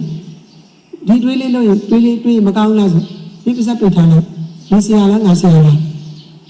ဒါကစားတယ်နော်အဲ့ဒါဘာလို့ရှင်းနေတယ်လဲအတ္တကိုရှင်းနေတယ် ego အတ္တကိုရှင်းနေတယ်အဲ့တော့ဆရာလေးတို့ကမမှန်ကန်ကန်တွေးခေါ်နိုင်တဲ့ပုဂ္ဂိုလ်ကနံပါတ်1ပထမအဆင့်နဲ့အတ္တကိုဘာလို့လဲပြန်ခေါ်နေရအဲ့တော့ဒီတရားနဲ့ပြောမယ်ဆိုရင်ဆရာလေးတို့ကဘာနဲ့ဘာသာရှိလားရုံးနဲ့နာမည်ရှိလားအဲ့ဒါကိုထပ်ပြန်တင်နေလေသိအောင်ရှင်များကိုပွားတာမမှန်ကန်ကန်တွေးတယ်ဆိုတာအဲ့ဒါအတွေးအဲ့အတွေးကမမှန်ကန်ကန်အတွေးစင်ကျင်ကြည့်နေတာမဟုတ်ဘူးခန္ဓာမှာညံဆိုင်ပြီးတော့ခန္ဓာမှာကိုညံဆိုင်ပြီးတော့ထိုင်ပြီးတော့တိတိကျကျမှတ်တယ်တော့လမ်းလျှောက်ပြီးတော့တွန်းနေတဲ့ကျုပ်သဘောလေးခိုင်းနေတာကနာမ်သဘောလေးတွန်းနေလို့မှတ်နေတာနာမ်သဘောလေးရှင်းလားနာမ်တွန်းနေတာဘာသဘောရှင်းသဘောတွန်းခိုင်းနေတာကနာမ်သဘောတွန်းနေလို့မှတ်နေတာကနာမ်သဘောနာတင်စနာနေစအရှိတဲ့အာယုံဖြစ်တဲ့ယုတ်တရားနာတရားနာတင်စဒီအာယုံကနာနေစဆိုတော့နာနေနဲ့ထပ်ပြန်တယ်လို့ရှုပွားနေတာအဲ့တော့ရှင်ပြားတို့ထောက်ပံ့ပြီးတုတ္တမယနဲ့စေနာမယနဲ့ဘာဝနာမယနဲ့ကြည့်မိလေလက်တွေ့လက်ကျကြည့်မိလေဆိုတော့အဲ့အပန်းတစ်ခုကရှင်ပြားတို့မထောက်ပံ့ရင်ထောက်ပံ့လားထောက်ပံ့ဘလို့ထောက်ပံ့လဲခိုင်မာလာအောင်ဉာဏ်နဲ့ထိုးထွင်းမိတည်တော့သူကထောက်ပံ့အဲ့လိုဉာဏ်နဲ့ထိုးထွင်းမိတည်ဖို့တော့အဲ့တမသင်္ကပ္ပအမတန်လိုရတယ်နံပါတ်1လက်တင်ကိုစွန့်ပြရတယ် ego အတ္တအဲ့ငါဆိုတဲ့အတ္တကအစည်းအဝေးတစ်ခုမှာမှန်မှန်ကန်ကန် idea လေးထားပြောမရှိမရှိနဲ့တစ်ဖက်ကအဲ့လိုပြောတယ်ဘုမောက်သူ့ရဲ့ idea ကိုလက်မခံသူ့ idea ကောင်းမှန်းသိသူ့ရဲ့ idea ကိုသုံးလိုက်ရင်ကို့မှာသူ့ idea ကိုသုံးလိုက်ရင်ကိုနဲ့ဒီဘက်ကမျက်နှာပြည့်စရာကို့မှာလာပြီးတော့ထိခိုက်နေမျက်နှာပြည့်စရာလေးရှိတယ်အဲ့လိုမျက်နှာပြည့်စရာလေးတွေရှိတယ်ဆိုရင်သူ့အယူဆကိုကောင်းတော်လည်းပဲသူ့အယူဆကိုတဲချပြီးတော့ငါမျက်နှာအပြည့်မခံနိုင်ဘူးဆိုရင်ငါအတ္တကိုရှေ့တိုင်းတင်ပေါ်ဖြစ်တယ်လို့ဒိဋ္ဌိဖြုတ်မချနိုင်ဒါအဖွဲ့အစည်းမှလည်းဒီလိုပဲမှန်ကန်တဲ့ပြောရရင်လက်မခံအဲ့တော့ idea good idea တွေပြီးတဲ့သူကပြောတယ်လေအဲ့ဒါတဲချခြင်းခံလိုက်ရအဲ့အဖွဲ့အစည်းကမတိုးတက်တော့အဲ့အဖွဲ့အစည်းမှာတိုးတက်မှုမရှိတော့လူကြီးကမကောင်းဘူးလူကြီးကဘာအများနေအတ္တကများနေပထမဆုံးဒီယုတ်တရားနာမည်အမှန်သိပြီးတော့ဒါဆိုတဲ့အတ္တကိုသုတ္တမယဉာဏ်နဲ့ထင်ချမယ်စိဏမယဉာဏ်နဲ့ထင်ချမယ်ဘာဝနာမယဉာဏ်နဲ့တွားနေတဲ့အချိန်မှာစင်ကြယ်တက်ရတယ်တွန်းနေတာကယုတ်တရားခိုင်းခံရုပ်ရဲ့သဘောခိုင်းခံအဲ့ဒီအချိန်မှာနောက်ကနေထပ်ပြန်တယ်လို့တွန်းခိုင်းနေတာကလောတရားအဲ့ဒါကိုလွတ်မထားရဘူးတတိလေးပေါ်လာဖို့ဒီမှတ်တော်ရတယ်အားလုံးက3ချောင်းတောက်ဆိုတော့တတိလေးပေါ်လာဘာလို့ပြောလဲမှတ်တော်ရအဲ့လိုမှတ်ပြီးတော့မှအော်ထပ်ပြန်တယ်လို့တွန်းနေမှတ်တော့မှအဲ့ဒီအတ္တဆိုရင်ကပြုတ်ကျသွားမှာပထမဆုံး letting go to ဒါနဲ့ ego အတ္တကိုချလိုက်ရနောက်ပြီးတော့နံပါတ်2တချို့ကဖြည့်ရှင်းတဲ့အခါမှာမဖြည့်ရှင်းတတ်တာဘာလဲဆိုတော့မေတ္တာတော့ loving kindness အာဒေါသတဲ့ပို့ပြီးတော့အစင်းနေမေတ္တာကိုစာပေမှာအာဒေါသလို့ပြောအဲ့ချက်ပို့ကအစင်းနေအာဒေါသကသူတစ်ပါးကိုနှိမ့်ဆက်လို့လည်းမရှိတာမရှိမေတ္တာကြတော့အဲ့သူတစ်ပါးကိုကောင်းစေလို့ခြင်းချစ်ချင်းသဘောပို့ရှိပို့ကောင်းအဲ့ဒီ loving kindness ကိုမိမိတို့မင်းမျိုး loving kindness ကိုမှရှိလာတယ်ကိုကချစ်ချင်းမေတ္တာကိုသူတစ်ပါးကိုကောင်းစေခြင်းနဲ့စိတ်တွေရှိလာတယ်ကိုယ့်ရဲ့စိတ်ကမှန်မှန်ကန်ကန်တွေးနေတာပဲမေတ္တာလေးနဲ့ဆောက်ရှောက်မယ်ကာယကံမေတ္တာနဲ့ဆောက်ရှောက်မယ်ဝစီကံမေတ္တာနဲ့ဆောက်ရှောက်မယ်ဘောကံမေတ္တာနဲ့ဆောက်ရှောက်ငါလည်းအဲ့လိုဆောက်ရှောက်တဲ့အခါမှာမိမိကိုတစ်ခါတလေထိကြိုက်တယ်မရှိလားရှိပါထိကြိုက်ပါစေ ဘာလို့ဆိုလဲအတ္တကိုဆိုလဲအတ္တကိုဆိုလဲငါထိကြရင်ထိကြပါစေသူတို့ပို့ပြီးတော့ကောင်းသွားမယ်အရင်တချို့ပကုံးခံပေးတယ်ငါပကုံးပေါ်တက်သွားတာဒီတော့ငါပကုံးပေါ်နဲ့တက်သွားမှာအောင်မြင်ပါစေတိုးတက်ပါစေကြီးပွားပါစေပြန်ပွားပါစေအဲ့ဒီမေတ္တာနဲ့သူ့ပေါ်မှာထားတဲ့ပုဂ္ဂိုလ်တ attva တူတယောက်ပေါ်မှာထားတဲ့အများပေါ်မှာထားတဲ့ loving kindness ကိုဝိညာဉ်နဲ့အဲ့စိတ်ကလေးဖြစ်လာအောင်မေတ္တာစိတ်လေးဖြစ်အောင်လုပ်နေတာလေအေးတနာပါလေကုညီအောင်ပါပဲအဲ့စိတ်ကလေးဖြစ်နေတာလေပါလေ right thought မှန်ကန်တဲ့အကျိုးခေါ်တယ်မှန်ကန်တဲ့ပြောဆိုမှုပဲဘာလို့လဲအရေးကြီးတယ်နံပါတ်3ချက်ကကိုယ်တည်းတဏ္ဍာမှာ compassion ဖြစ်အောင်လုပ်ရမယ်ကရုဏာလို့ခေါ်တယ်ဘာလို့ခေါ်လဲကရုဏာတော့အတူတူတွဲလုပ်တဲ့အခါမှာအမားတွေမတွေ့ရဘူးတွေ့ရလားအေးရှင်နဲ့အလုပ်သမားတွေဈေးသွားတယ်ဈေးသွားတော့အေးရှင်အလုပ်သမားအေးရှင်ကပတ်စံအိမ်မကန်ဘူးအလုပ်သမားကိုပတ်စံကိုကန်တယ်ကန်ခိုင်းတော့ပြန်လဲကြအောင်ပတ်စံကပါမလာဘူးတောင်းပေါင်းတောင်းနဲ့ဘယ်ဆိုင်မှာထားကြမှမသိပြန်ရှာတော့မတွေ့တော့တတိယကိုပြန်ပြောတော့အမပတ်စံကိုဘယ်ထားခဲ့မှမသိစိတ်မတော်ရစိတ်တော်အဲ့စိတ်တော်ကတိခံပြီးသူကဒီတစ်ချိန်လေးမဟုတ်ဘူးနှစ်ချိန်လေးမဟုတ်ဘူးဒီကလေးမလည်းခဏကိုပစ္စည်းမိကြတယ်ဒီပစ္စည်းမိကြတယ်ကိုပစ္စည်းကွဲလိုက်ဒီပစ္စည်းကွဲလိုက်သူ့ကိုဒီတိုင်းပြစ်ထားမလားသူ့ကိုဆုံးမလားဆုံးမအဲ့လိုဆုံးမတဲ့ခါမှာသူ့ကိုထုတ်ပစ်လိုက်တာတဲ့သူ့မှာဘာအားနည်းချက်မရှိတယ်လေသူ့မှာလေဉာဏ်ကြီးကမမှတ်မိတယ်လားနော်သူကအင်မတန်ပဲတုံးနေတယ်လားတုံးအပြီးတော့ကိုနဲ့လိုက်မနေဘူးလားဒါမှမဟုတ်ရင်သူ့မှာစိတ်အနှောက်အယှက်ဖြစ်စရာဘာမှရှိနေလို့ဒီအလုပ်မှာအာရုံမစိုက်နိုင်ရတော့သူ့စိတ်မှာဘယ်လိုပူပန်မှုတွေရှိနေလဲဒီလုပ်နေတဲ့အလုပ်အာရုံမှာသူကအာရုံဘာကြောင့်မထားနိုင်လို့ပြီးသူ့ကိုပြန်ပြီးတော့ပြန်ကြည့်ရမယ်သူ့ရဲ့ကိုယ်ကာယကိုကျမ်းမာရလားအစားဝါးဝါကိုစားရလားကျမ်းမာရရောကောင်းရလားသူ့ရဲ့စိတ်ကျမ်းမာရကိုယ်ကျမ်းမာရပြင်စစ်ရပြင်ကြည့်ရစိတ်ပစိုးနဲ့တာထားအောင်လုပ်တိုက်တာတော့မလုပ်ရဘူးလို့နော်သူတို့ဆုံးမမှာပေါ့သူကအချင်းချင်းဖြစ်နေလို့ဆိုရင်ခဏတော့ပတ်စံရေးပြောင်းလို့ဒီတစ်ထည့်မွေးမှာပေါ့နော်အဲ့တော့သူ့ကိုအလုပ်ထုတ်ပြဖို့တဲ့သူ့ကိုဒီနေရာကနေပယ်ထုတ်လိုက်ဖို့တဲ့ဘယ်လိုလုပ်ပြီးရင်ကောင်းမလဲဆို solution အဖြေကိုရှာပြီးတော့မှန်ကန်သူ့အတွက်ကရုဏာဆိုတဲ့တနာကျင်မှုခေါင်းဆောင်လုပ်တယ်လို့ပြောနေတာတကယ်ချင်းမြောက်မှာဆိုတော့ကိုမွေးနေတာအဲ့လို intention right intention ရှိနေတယ်ဒီဘာတော့အဲ့တမန်တင်ကပါဘလောက်တောင်မှအရေးပါနေရာတိုင်းမှာအရေးပါအဲ့မမှန်ကန်တွေးမှမမှန်ကန်နေလေဟုတ်တယ်အတွေးကြားမလို့လားအမြင်အတွေးလားအတွေးမျိုးလားအမြင်အတွေးလားအတွေးမျိုးလားဟုတ်ဆက်လေးပြောမယ်ဒါဆိုမဂ္ဂင်၈ပါးမှာဘုရားရှင်ကနော်တမသင်္ကပ္ပဆိုတာတမဒုတိယဆိုင်တမဒုတိယဆိုင်တမဒိဋ္ဌိတမသင်္ကပ္ပတမဝါစာတမကမန္တတမအာဇီဝတမဝါယမတမသတိတမတမအဲ့မဂ္ဂင်၈ပါးမှာမှန်ကန်မြင်မှု right view right understanding အဲ့မှန်ကန်မြင်မှုဘာလို့ထိမှန်လဲသူကခေါင်းဆောင်ဒါပေမဲ့သူ့အကုန်လုံးဘယ်သူကပံ့ဖို့နောက်က9ပါးကပံ့ပိုးပြရဘယ်သူကပံ့ပိုးပြရလားဒီခေါင်းဆောင်ကြီးကိုရှေ့မှာကောင်းမှန်ကန်မြင်ပြီးတော့မှန်ကန်လုံနိုင်မှုအတွက်တမဝါယမလေးလုပ်ပြရတယ်တမဝါစာတမကမန္တတမအာဇီဝလေးသီလလုံခြုံအောင်ထိန်းသိမ်းရတယ်တမာရီကလည်းအားကောင်းနဲ့လုပ်ပြရတယ်အဲ့တော့မှတမဘယ်လိုလုပ်လို့လဲလေတမဒိဋ္ဌိကကောင်းမြင်မှာပေါ့ကောင်းသိနာလည်မှာပေါ့သူကောင်းသိနာလည်မှာသူ့မှာ၄မျိုးပြဿနာကဘာလဲပြဿနာအကြောင်းရင်းကဘာလဲပြဿနာကအဖြေဘယ်လိုထုတ်မလဲအဲ့အဖြေရနေပြီးဘယ်လိုအဲ့ပြဿနာဘယ်လိုဖြေရှင်းမလဲဆိုတော့ဒုက္ခသစ္စာသမုဒယသစ္စာနိရောဓသစ္စာမဂ္ဂသစ္စာဆိုသစ္စာတွေကို right understanding မှန်ကန်နားလည်လို့ right view မှန်ကန်မြင်လို့ဆိုတော့နောက်ကတမသင်္ကပ္ပ right thought အပါဝင်မဂ္ဂင်9ပါးလုံးက mind supporting လို့ရှင်းရတယ်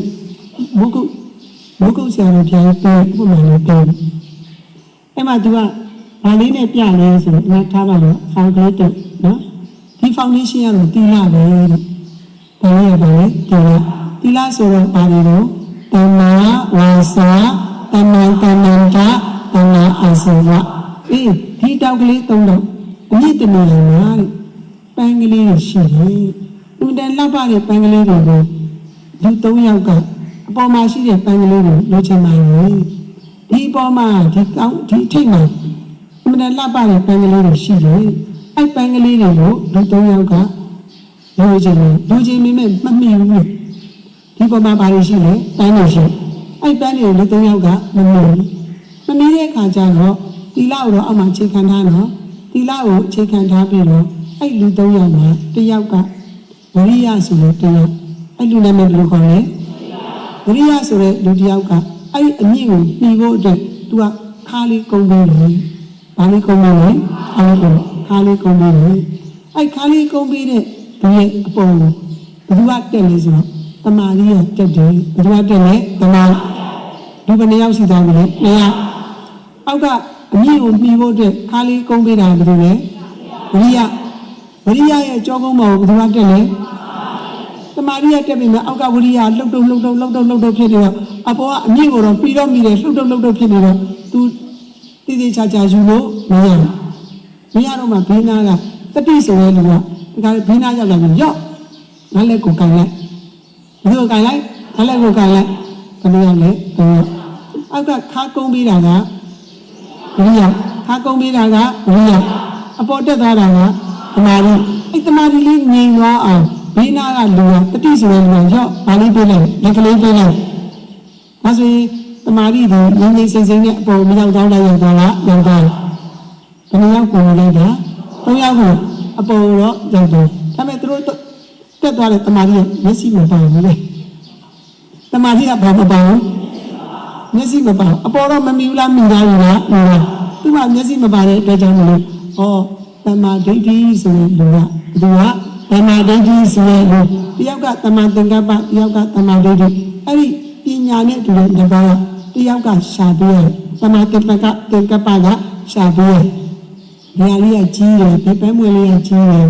ပန်းကြီးကအများကြီးပဲပန်းကြီးကအများကြီးပဲပန်းဒီမှာအများကြီးပဲလေတွေ့နေတယ်တမာဒိဋ္ဌိနဲ့တမာသင်္ကပ္ပကပညာဆိုတော့မျက်စိပေါ့မြင်နေပြီအဲ့မြင်နေတဲ့အခါမှာတမာသင်္ကပ္ပကအဲ့ပန်းကြီးတွေကဘယ်ပန်းကိုဈေးကြီးဆုံးဘယ်ပန်းကိုရှားဆုံးဘယ်ပန်းကိုတန်ဖိုးရှိဆုံးဘယ်ပန်းကိုအလှဆုံးဆိုတာကိုဘယ်သူကတွေးပြရလဲတမသင်္ကပ္ပကတွေးပြရအဲ့တမသင်္ကပ္ပကတွေးပြီးတော့မှအဲ့ဒီအလှဆုံးအကောင်းဆုံးဈေးကြီးဆုံးတန်ဖိုးရှိဆုံးအစားဆုံးပန်းကလေးကိုတမဒိဋ္ဌိကမမြင်လားမြင်တော့ပါလိမ့်မယ်ခုလိုက်လက်ထဲမှာပန်းလေးအကောင်းစားလေးရောက်လာတော့စိတ်ပြီးတော့ခူးပြီးတော့ယူလိုက်တယ်ဘယ်လိုလဲတမာဒိဋ္ဌိဘာဒိဋ္ဌိလဲတမာဒိဋ္ဌိအဲ့တမာဒိဋ္ဌိအဲ့လိုအကောင်းဆုံးခူးနိုင်လို့အကောင်းဆုံးကိုရွေးချယ်ပေးတာဘယ်လိုလဲတမာသင်္ကပ္ပအဲ့ပညာနှစ်ပါးအဲ့လိုကောင်းကောင်းကိုရွေးချယ်နိုင်လို့မိမနတ်မနဲ့အကောင်းဆုံးကိုစုခူးနိုင်လို့ကိုထောက်ပံ့ပေးတယ်ဒါဘယ်လိုလဲ၃ယောက်ဝိရိယနဲ့တတိနဲ့တမာရီအဲ့ဝိရိယရဲ့တတိရဲ့တမာရီကိုဘယ်သူကအခြေခံထားလဲတမာဝါစာနဲ့တမာကမ္မန္တနဲ့တမာအာဇဝသီလဆိုတဲ့ foundation ရလည်းကောင်းတယ်ဝိရိယကလည်းခိုင်မာတယ်တတိယလည်းငြိမ်တယ်တမာရီကလည်းငြိမ်တယ်ကျန်တဲ့ဘာလဲနားလေလားအောက်ကဘယ်သူကလည်းကောင်းတယ် foundation ကလည်းကောင်းတယ် foundation ကဘယ်လိုလဲသီလ foundation ကလည်းကောင်းတယ်ဘယ်သူကလည်းအမြင့်ကိုတက်ပေးလေဝိရိယကလည်းနှင့်ပေးတယ်တတိယလည်းငြိမ်ပေးတယ်တတိယဘာလို့လဲထိန်းပေးတယ်ထိန်းပြီးတော့တမာရီကလည်းငြိမ်သွားတယ်အဲ့ဒီငြိမ်သွားတော့အပေါ်မှာရှိတဲ့ပန်းကြီးရဲ့ပန်းတွေကိုတွေးဆတဲ့ဘယ်ဟာအကောင်းဆုံးဘယ်ဟာဈေးကြီးဆုံးဘယ်ဟာအလှဆုံးဘယ်ဟာကြာရှည်ခံနေဒီနေ့ခိုးပြီးတော့ခုနငူဝပန်းလေးလို့အခုခုနန်းသွားတဲ့ပန်းမျိုးမရွေးနဲ့ဒီကလည်းတမာသင်္ကပ္ပအကောင်းဆုံးပန်းကြီးကြီးအကောင်းဆုံးကိုပြန်ပြပေးတယ်အဲ့တော့မှတမာဒိဋ္ဌိကဘာလို့လဲစစ်လိုက်ဒီလက်ထဲမှာအကောင်းဆုံးအမှန်ဆုံးဈေးကြီးဆုံးရှားပါဆုံးကြာရှည်ခံတဲ့ပန်းကလေးရတယ်ပညာဆိုတော့တယောက်တည်းမြင်တယ်နှစ်ယောက်စလုံးမြင်တယ်နှစ်ယောက်စလုံးမြင်တယ်တမာသင်္ကပ္ပလည်းမြင်တယ်တမာဒိဋ္ဌိကလည်းမြင်တယ်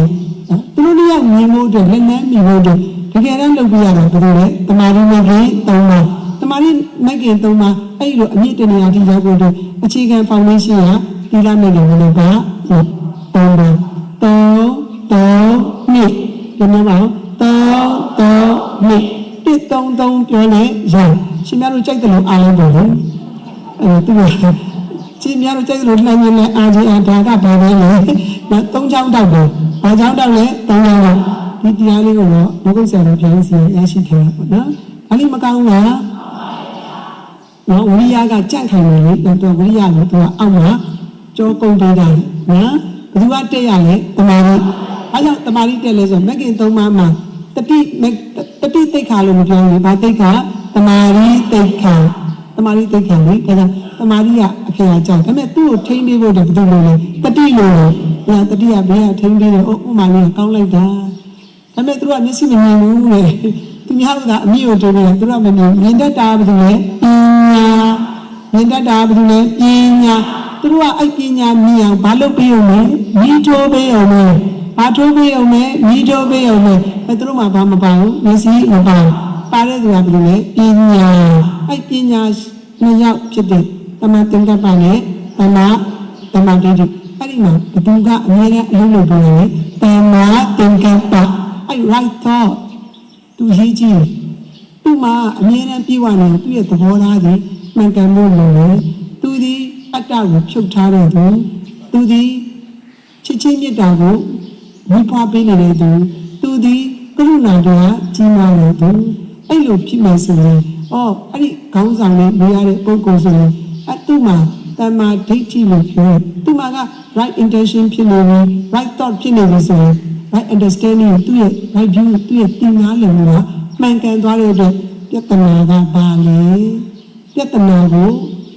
တရားခံကဘယ်လိုလဲပြဿနာရဲ့အဖြေရပါပြဿနာဘယ်လိုဖြေရှင်းမလဲဆိုတော့တမ္မာဒိဋ္ဌိကကောင်းတော့လုပ်လိုက်။ဒါရှင်များတို့တွေပြီးဆောက်ခဲ့ကိလေသာတမေတ္တိတမေထောကိလေသာဆိုတဲ့စိတ်ရဲ့အကြီးကြီးတွေကိုမြင်စေတတ်တဲ့တမာရီကိုထူထောင်တယ်။တမာရီကိုထူထောင်လိုက်တဲ့အတွက်သမထဘာဝနာပွားများတော့ငြိမ်သက်နေတဲ့အချိန်မှာဟုတ်တိုင်းမှန်စွာကိုမိမိကတွန်းနာနာပရမတော့ပြဉ္ညာကမပြောက်ဘူးတွန်းနေလို့ဘလောက်ပဲမှတ်နေနေခြေတွေလက်တွေပေါ်နေတယ်ခေါင်းတွေပေါ်နေတယ်အထိုင်ရဆောင်ထိုင်ပြီးတော့မျက်စိမရနေတွန်းနာနှာခေါင်းမှာလုံနေတယ်ခုနေ့ကအမတယောက်လာရှောက်တယ်ဆလီတဲ့တွန်းနာလုံနေတယ်အဲ့သိမှတ်လို့မရတော့ဘူးဒီကုလုံးမှာတဲ့တပည့်တော်ကြောက်တယ်ဒီကုလုံးတုံနေလို့ဒီကုလုံးဘာလို့လဲလို့တုံနေလို့လောကကြီးလှုပ်ရှားနေတာလေဖောက်ပြန်နေတာလေသူ့ကိုမပြနိုင်တော့ပြန်လို့လားတဏှာလေးပြတာမဟုတ်တော့သူ့ခန္ဓာကိုယ်တစ်ခုလုံးတုံနေပြီဆိုတော့နော်သူ့ခန္ဓာနည်းနည်းလေးအသက်ကြီးနေတော့ဒါပြည့်ကြောမှန်းပြန်ရရှောက်သူ့ခန္ဓာကိုယ်တစ်ခုလုံးဟာတုံနေတဲ့အတွက်ကြောင့်မို့သူဘယ်ဟာရှုရမလဲသူကဆရာလေးကိုလာမယ်ဆရာလေးကသူကပရမတ်ပေါက်နေတယ်ဆိုလို့ပရမတ်ပေါက်နေသူ့ပြန်ပြောဒီနာသီးပြားမှာတွန်းနာရှုလို့ရသေးတယ်မရတော့ဘူးစိတ်ကဘယ်ရလှုပ်တဲ့နေရာလေးရမယ်ကြောက်လာတယ်အဲ့ဆိုလှုပ်တဲ့နေရာသွားရှုတော့လို့ဝိပဿနာဆိုတာဘယ်လိုရှုရတာပေါ်ရရှုရတာဝိပဿနာတချို့ကလှုပ်တာရှုရတာမဟုတ်ဘူးဘာရှုရမလဲပေါ်ရရှုရသူ့မှာဒီမှာဖောက်ပြန်မှုကိုဒီလောက်မပြတ်တဲ့စက်ပြနေလို့ဆိုရင်သူကအဲ့နေရာကိုသွားရှုပြီးတော့အဲ့တုံလုံးနေတဲ့သဘောတွေကမြဲတာလားမမြဲတာလားမမြဲတာဖြစ်အဲ့မမြဲတာကသူကထပ်ပြန်တလဲလဲဘာဝိတာဘူလိကတာ meditation ဆိုတာဘာဝနာဆိုတာချိန်ဖန်များစွာပွားများအဲ့လိုပွားများနေတော့နားလေခြင်းနဲ့ထုံနေကြိုက်တာလည်းမရှိပါဘူးရှိပါပဲရှိပေမဲ့အဲ့ဒါသူ့မှာမထင်ရှားတော့သူဒီချိန်မှန်များစွာလို့မမြင်ချင်းအနိစ္စသူ့ဉာဏ်မှာမြင်နေတိုင်းဒီပေါ်သူကတွန်းနေလှုပ်တုံးကလည်းတွန်းနေသဘောကယုံတွန်းခိုင်းနေတာကမေတွန်းနေမှတ်နေတာကမေရုပ်ရည်မေသုံးရရုပ်ရည်မေမြေတတိကတ်swami ရမိကကိုရောက်တော့မိကန်သမဏကသူ့လာတွေ့ပြီးတော့ဒီတက်ကိုပြောတယ်။ तू ကအရင်တော်ပါလေတဲ့။ဒါပေမဲ့ तू ပြောတာကျွန်တော်နားမလည်ဘူးလို့။swami လည်းအရင်တော်တာပဲတဲ့။ဒါပေမဲ့ तू ပြောတာလေကျွန်တော်နားမလည်ဘူးလေမိကန်သမဏက ဘာလို့အဲ့လိုပြောလို့ဆိုတော့ဆွမ်းမိတယ်ပြောတာလည်းချင်းတခါသူကရေရင်းနဲ့ပြုတ်ကြရေရင်းနဲ့ပြုတ်ကြတော့ရေရင်းအဟောင်းကြီးဆိုတော့ခန္ဓာကိုယ်မှာလည်းအကုန်လုံးညစ်ကြေးတွေပြင်သွားတယ်ဗောလေညစ်ကြေးတွေပြင်သွားတော့သူ့ကိုတေကားလေးနဲ့အပေါ်ထောင်ပြီးတော့အပေါ်တက်လာတော့သူ့ကိုကယ်ဆယ်တဲ့လူတွေနဲ့တေကားလေးနဲ့အပေါ်တက်လာတော့သူကပေါ်ရောက်တော့ပြန်အိတ်ခံခံဒီခံပေါ်ဒီတတိမှမရှိလားဒီတတိမရှိတော့ဒီခံပေါ်အခုလိုနာကျင်တဲ့တန်ဒီခံပေါ်ဘာမရှိလို့တတိမရှိလို့ဘာမရှိလို့တတိမရှိတော့ခံပေါ်အဲ့လိုပဲတော့ခမရပြောနေတာရင်းတူးတဲ့လူတွေခမရပြောနေတာငါ့ကိုပြောနေတာလေသူ့ပြောနေတာသူ့ပြောနေတာအဲဆိုဆွမ်းမိရကသူ့ကိုပြောနေတယ်ငါ့ကိုပြောနေတယ်ဘယ်သူကပြောနေလဲဆွမ်းမိရကငါ့ကိုပြောနေသူကအမြဲတမ်း3ယောက်ဖြစ်ပြောနေတဲ့သူရဲ့ပြောခံရတဲ့သူရဲ့နားထောင်နေသူဘာလို့လဲပြောနေတဲ့သူရဲ့ပြောခံရတဲ့သူရဲ့နားထောင်နေသူသူကခန္ဓာကဘယ်နှခုပေါ်လာလဲကိုယ်မှရှိတာကကိုသူကဘယ်နှခုဖြစ်သွားလဲအမြဲတမ်းသူ့ကိုစောင့်ကြည့်နေတဲ့ခန္ဓာတစ်ခုမရှိဘူးလားရှိလားအဲစောင့်ကြည့်နေတဲ့ခန္ဓာကိုဘာလို့ခေါ်လဲဆွမ်းမိရလို့ခေါ်တယ်ဒီကလည်းဥပမာပေးတယ်ဆွမ်းမိရလို့ခေါ်တယ်အဲ့ဒါဘာလို့ဥပမာပေးညင်ပါလေဗျာညင်တွန်းနေတာကရှုတွန်းခိုင်းနေတာကတွန်းနေလို့မနေတာကအဲ့ညင်လေးကညင်ဆိုတဲ့ပညာဘာပါမဖြစ်တယ်တတိပါမဖြစ်တယ်တတိပညာအဖွဲ့အစည်းဘာအဖွဲ့အစည်းလဲတတိပညာအဖွဲ့အစည်းပေါ့အဲ့ဒီဉာဏ်ကလေးအဲ့ဉာဏ်ကလေးနဲ့သူကတပ်ပါစံပေါ်လာပြီးတော့စေရာနဲ့တွန်းနာကရုပ်တိတာကငယ်စေတွန်းတိယဤသုံးရာဟောတစ်ချက်တွန်းလာခန္ဓာဘယ်နှစုံဖြစ်သွားလဲအရင်က3စုံမဖြစ်သေးဘူးလားပထမဘာကြီးပဲလို့တွန်းတယ်တွန်းနိုင်မပြတ်တတိကရှုမှတ်ရေရမည်ပထမတော့ဘာလို့ပဲအာယုဆိုင်လဲဘာကလာဖို့တတိကလာဖို့ဟုတ်ဘာပဲမှတ်တွန်းနေမှတ်ဘယ်လိုမှတ်လဲတွန်းနိုင်မပြတ်တတိကရှုမှတ်ရေရမည်ဘယ်လိုမှတ်လဲတွန်းနိုင်မပြတ်တတိကရှုမှတ်ရေရမည်နောက်နည်းနည်းသိလာတော့စားလေးတင်နေဒီဘက်ကလည်းကျင့်လို့ရုပ်တရားမတိတတ်ဘူးအနာရမနာရုပ်ကဖောက်ပြန်တတ်တယ်ပြောင်းလဲတတ်တယ်ပြက်ပျက်စီးတတ်တယ် तू ကမတိတတ်ဒါဆိုရင် तू ကမတိတတ်ဘူးဒါပေမဲ့ဒီရုပ်ကြီးကသွားလာနေဘာဖြစ်လို့လဲခိုင်းလို့အခိုင်းခံရဘာခံရတာဒါဆို तू တရားခံပေါ်လာတယ် तू လှုပ်နေရတာ तू သွားနေရတာ तू စားနေရတာ तू တောက်နေရတာ तू ချိုးနေရတာ तू လျှော်နေရတာဘယ်သူကြောင့်ကြောင့်တရားခံမပေါ်လားပေါ်အခိုင်းနဲ့နေလေစေခိုင်းတယ်လို့စေမှုတုံးမှုဤနှစ်ခုတတိကြပြုလို့ပြောလေစေမှု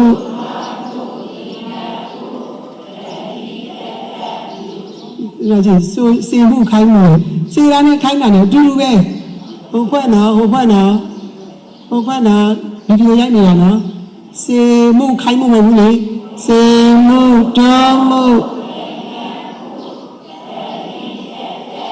ပြန်ပြောပါအောင်စေမှုတုံးမှု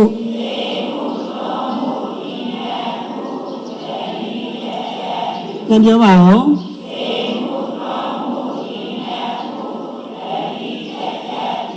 အဲ့နာဘယ်လိုဖြစ်လို့စေမှုခိုင်းမှုလုပ်လဲစေတာနဲ့ခိုင်းတာနဲ့တူတယ်စေခိုင်းနေတာကမဲတွန်းနေရတာကရုပ်ပြန်ပြောစေမှုတုံးမှု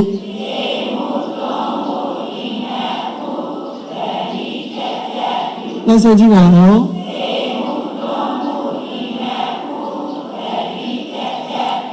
ပညာဝင်လာတဲ့အခါမှာနောက်တစ်ယောက်တိုးလာတပ်ပတ်စံတိုးလာတတိယမြဲလာလို့ဘာဆွဲလာပညာဆွဲလာတွန်းနေတာကရုပ်တရားတွန်းခိုင်းနေတာကဝန်တရားတွန်းနေတာကရုပ်တရားတွန်းခိုင်းနေတာကဝန်တရားတွ တွန်းနေတဲ့ခိုင်းတာလို့တွန်းနေလို့မှတ်နေတာကဘာလဲရေဆိုတာမတိတတ်ဘူးလားတိတတ်လားတိတတ်စေတာရယ်တွန်းတာရယ်တိရယ်စေတာကရေတွန်းတာကရုပ်တိတာကမြေပြောကြည့်ပါစေတာကရေတွန်းတာကရုပ်တိတာကမြေအဲ့ဆိုစေတွန်းတိယာဤသုံးရာမကွာတွေ့ရမည်ပြန်ပြောပါစေတော်တိယဤသုံးရာမကွာတွေ့ရမည်ပြန်ပြောပါဦးစေတော်တိယဤသုံးရာမကွာတွေ့ရမည်ပြန်ပြောကြည့်ပါဦး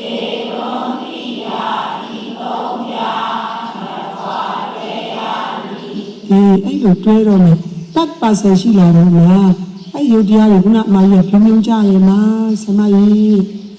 ဒီတော့လေမှတ်လို့မရတော့ဒီကိုယ်လုံးတုံနေတယ်ဆိုတုံလာဘူးမဲ့တွန်းနန်းနာသည်ရှင်ပြားတို့တတိမရအောင်လုပ်ပေးတာတွန်းနန်းနာဘာလို့ပေးတာလဲတတိမရအောင်လုပ်တတိမရလာလို့ဘာပေါ်လာရင်တမာကြီးပေါ်လာရင်ဘယ်သူကတွဲလာမယ်ပညာကတွဲလာမယ်ပညာတွဲလာတဲ့ကြောင့်မလို့မမြဲတဲ့သဘောကိုရုပ်ပဲနာနေကွဲယုံများမကဘူးရုပ်တွေနာနေကွဲယုံများတော့အဲ့ရုပ်တွေကိုနာငါအကြောင်းဆိုရုပ်ကအကျိုးရုပ်ကအကြောင်းဆိုနာငါအကျိုးအခုလှုပ်ရှားသွားလာနေသမျှအကုန်လုံးဒီနာအကြောင်းဖြစ်ရင်ရုပ်ကအကျိုးရုပ်အကြောင်းဖြစ်ရင်နာငါအကျိုးသူတို့ခွဲလို့မရဘူးနေနဲ့ထပ်သွားတာမတွေ့ဘူးလားထပ်သွားတာတွေ့လားနော်ကြည့်လေအခုမှတရားနာမသိဘူးလားသိနေလားစီရင်ကိုမတိုးဘူးလားစီရင်ကိုတိုးနေတာခန္ဓာမသိဘူးလားသိလားခန္ဓာကစီရင်ကိုတိုးနေဆိုတာဘာလို့ချင်တာရှုပေါက်ချင်တာဒီကိုမသွားခိုင်းလားခန္ဓာကပြခန္ဓာကပြတဲ့အတွက်ရုပ်ကသူ့ရဲ့ဖောက်ပြန်တဲ့သဘောကိုပြစီရင်ကိုတွန်းပေးနေတဲ့အတွက်ကြောင့်မလို့စီရင်ကစီးသွားခြင်းတယ်ဆိုတော့တွန်းပေးတဲ့ရုပ်ကအကြောင်းတရားတွန်းပေးတဲ့ရုပ်ကအကြောင်းတရားစီရင်ကိုသွားခြင်းလည်းကအကျိုးတရားရုပ်ကအကြောင်းတရားနာငါအကျိုးတရားစီရင်ကိုတွန်းနေတာကရုပ်တရားရုပ်ဒီပါတရားအကြောင်းတရားစီရင်ကိုတွန်းပေးနေတဲ့အတွက်ရင်ကိုသွားခြင်းတာကနာတရားသူကအကြောင်းလားအကျိုးလားအကျိုးတရားဒါဆိုရုပ်ကအကြောင်းနာငါအကျိုးအဲ့တော့နာငါမသွားခြင်းလားသွားခြင်းမလားသွားခြင်းပြီဆိုတော့ခန္ဓာကိုယ်ကြီးကထိုင်နေရလားထပ်ပြရလားထားလို့ဘယ်သူကပြောလဲနာငါပြောတယ်ထားလို့ဘယ်သူကပြောလဲနာငါပြောတော့ရုပ်ကြီးကမထအောင်လားထအောင်လားဒါဆိုအဲ့လိုထားလိုက်တာဒီဘယ်သူကအကြောင်းနာငါအကြောင်းရုပ်ကအကျိုးခုနကတော့ထိုင်တော့စီရင်ရတွန်းလို့စီးသွားချင်တာကြတော့ရုပ်ကအကြောင်းနာငါအကျိုးထပြီးရင်သွားတာကြတော့နာငါအကြောင်းရုပ်ကသူတို့နှစ်ယောက်ကအကြောင်းနဲ့အကျိုးဓမ္မတရားစသည်များကဖန်ဆင်းလို့ဖြစ်တာမဟုတ်ဘူးငါအတ္တဆိုတဲ့ဒိဋ္ဌိကိုဖြုတ်ဘာဖြစ်လို့လဲငါအတ္တဆိုတဲ့ဒိဋ္ဌိကိုဖြုတ်တရားမဲ့သွားရင်းနဲ့လာရင်းနဲ့တွတ်ဖြုတ်လူကမှဖန်ဆင်းထားလို့ဖြစ်တာမဟုတ်ဘူးရုပ်ကနာငါခိုင်းလို့ရုပ်ကလည်းရုပ်နဲ့လည်းကွဲတယ်ကြောင်းကျိုးလည်းတွေ့ပြောကြည့်ပါဦးရုပ်နဲ့လည်းကွဲတယ်ကြောင်းကျိုးလည်းတွေ့ပြောပါဦးရုပ်နဲ့လည်းကွဲတယ်ကြောင်းကျိုးလည်းတွေ့ရုပ်နဲ့ကွဲပြီးကြောင်းကျိုးတွဲလာပြီဆိုတော့သိတဲ့ကိုတွဲသိလိုက်ရှုမှတ်လို့မရတော့ဗျာဒီကုလုံးမှာတုံနေတုံ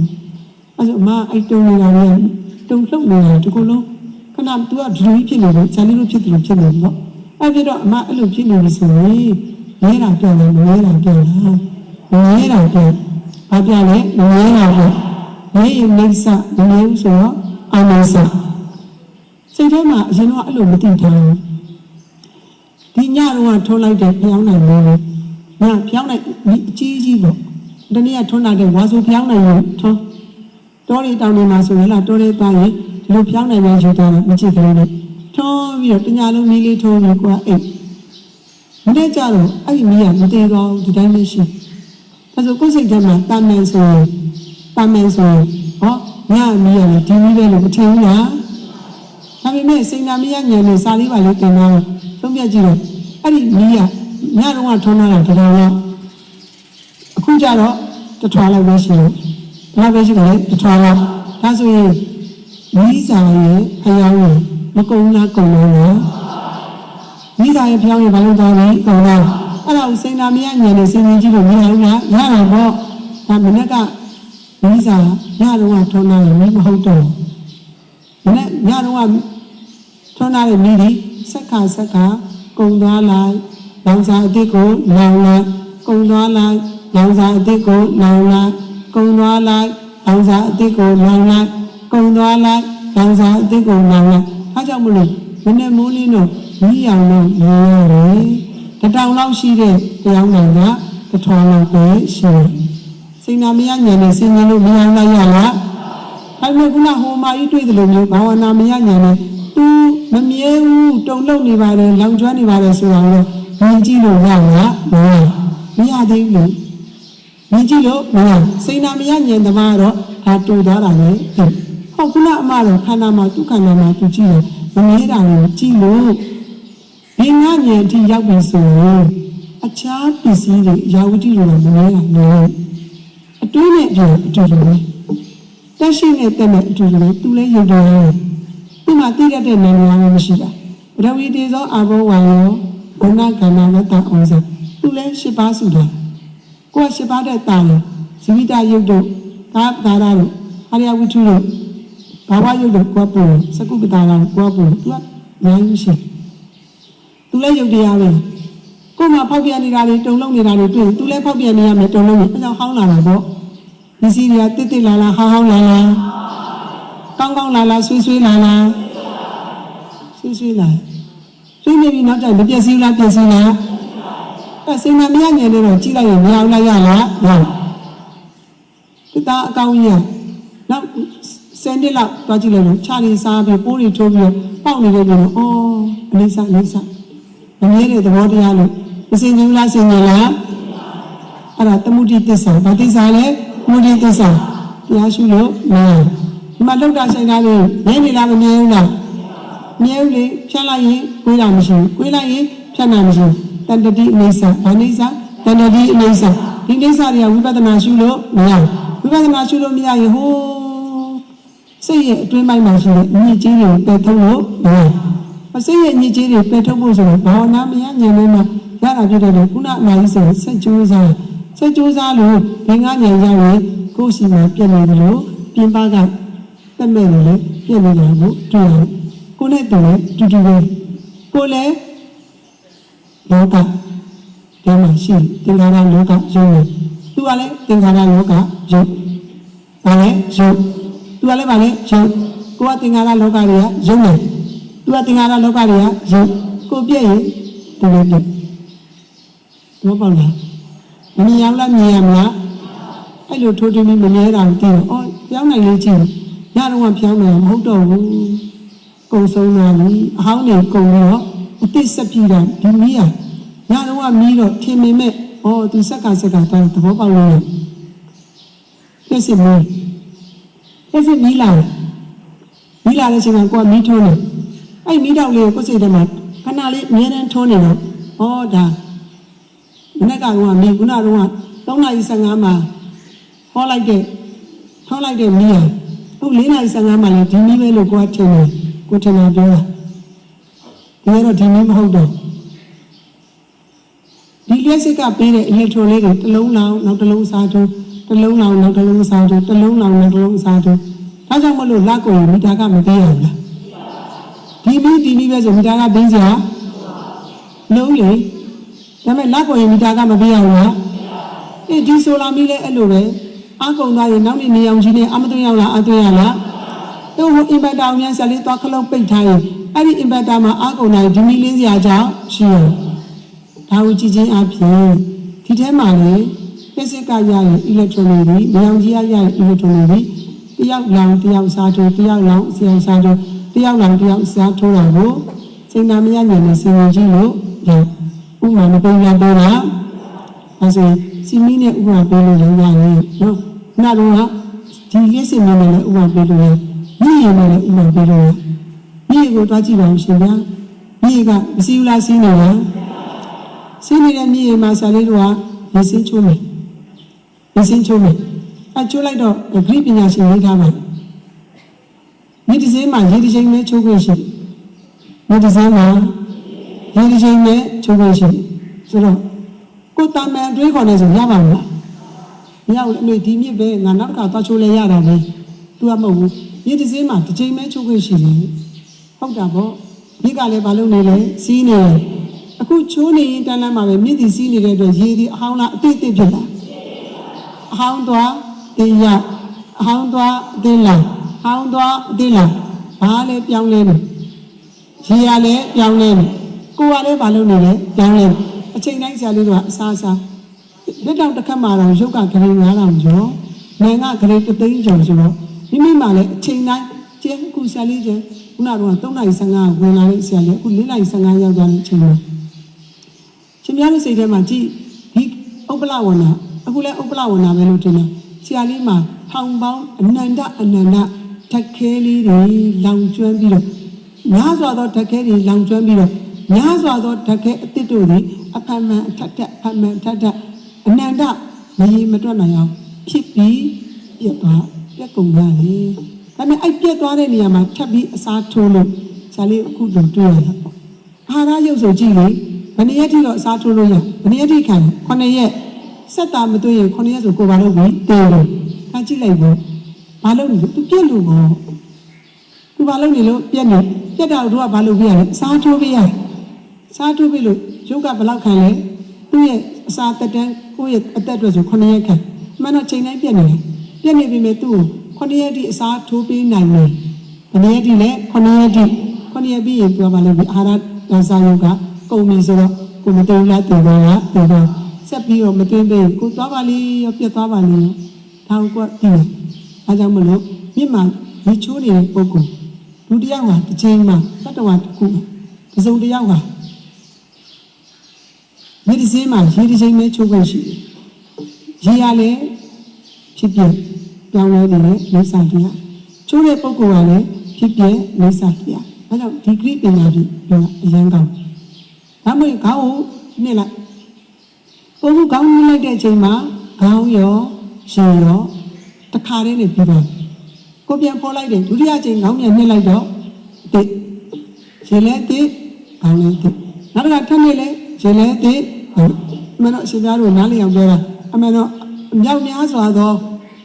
အထကလတ်ဓာတ်ခဲတို့သည်ကျင့်ခံများစွာလောင်ပြီးတော့ကျင့်ခံများစွာဖြစ်ခဲ့ဒါယူပဗိဒပညာရှင်ကြီးလည်းလက်တွေ့သူပြောခဲ့သူကတော့ဘာဉာဏ်နဲ့ပြောတာစိန်နာမယမျိုးတိနောက်မှာ322လုံးထိဖြစ်ပြီးပြတ်ကြတယ်ရုပ်တရားနဲ့လက်စွာဘုရားကတော့ဒါဟိုးနှစ်ပေါင်းလွန်ခဲ့သောနှစ်ပေါင်း2600လောက်တည်းကတပ်ပိညုတဉာဏ်နဲ့ထိုးထွင်းပြီးတော့ဘာလို့တာပြောတယ်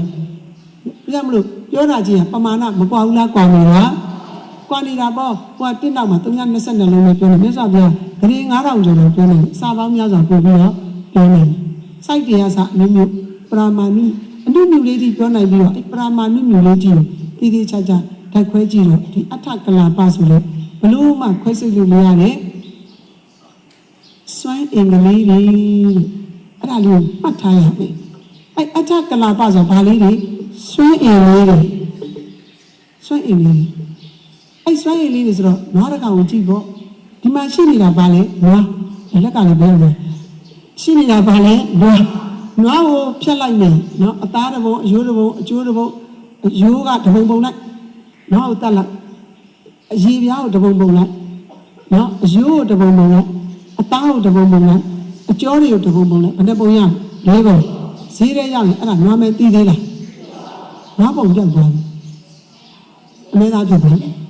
နွားပုံကြောက်သွားပြီနွားပုံကြောက်သွားနွားဆိုတဲ့ပုံတဲ့လူတွေကအဲ့လိုဝိပဿနာသားနဲ့မျက်စိလည်နေကြအမှန်တော့ဉာဏ်နဲ့စီစီကြည့်ရင်အဲ့ဒါပထဝီပေဇောအာဘောဝါယဥနာမိုင်းလို့ခန္ဓာမှာဉာဏ်ဆိုင်လို့တိတိကျကျလေးမျိုးတုံလုံးနေတဲ့ဟာတွေအခုစလှုပ်တယ်ပေါ့နော်လှုပ်ရတယ်ကြီးကြီးနေအမောင်လေးစွန့်ရည်နေရှင်းရှင်းတုတ်တုတ်လှုပ်လှုပ်ရရသွားနေတာပဲမြင်ပြီးတော့ဘာအဆိုင်ခဲမှမရှိတာကို ဉာဏ်နဲ့ထိုးထွင်းပြီးသိမှတ်ထားရမယ်နော်စွမ်းအင်မျှတာဖြစ်တယ်စွမ်းအင်ဆိုတာဘာလဲဓာတ်တဘာဝမျှတာဖြစ်တယ်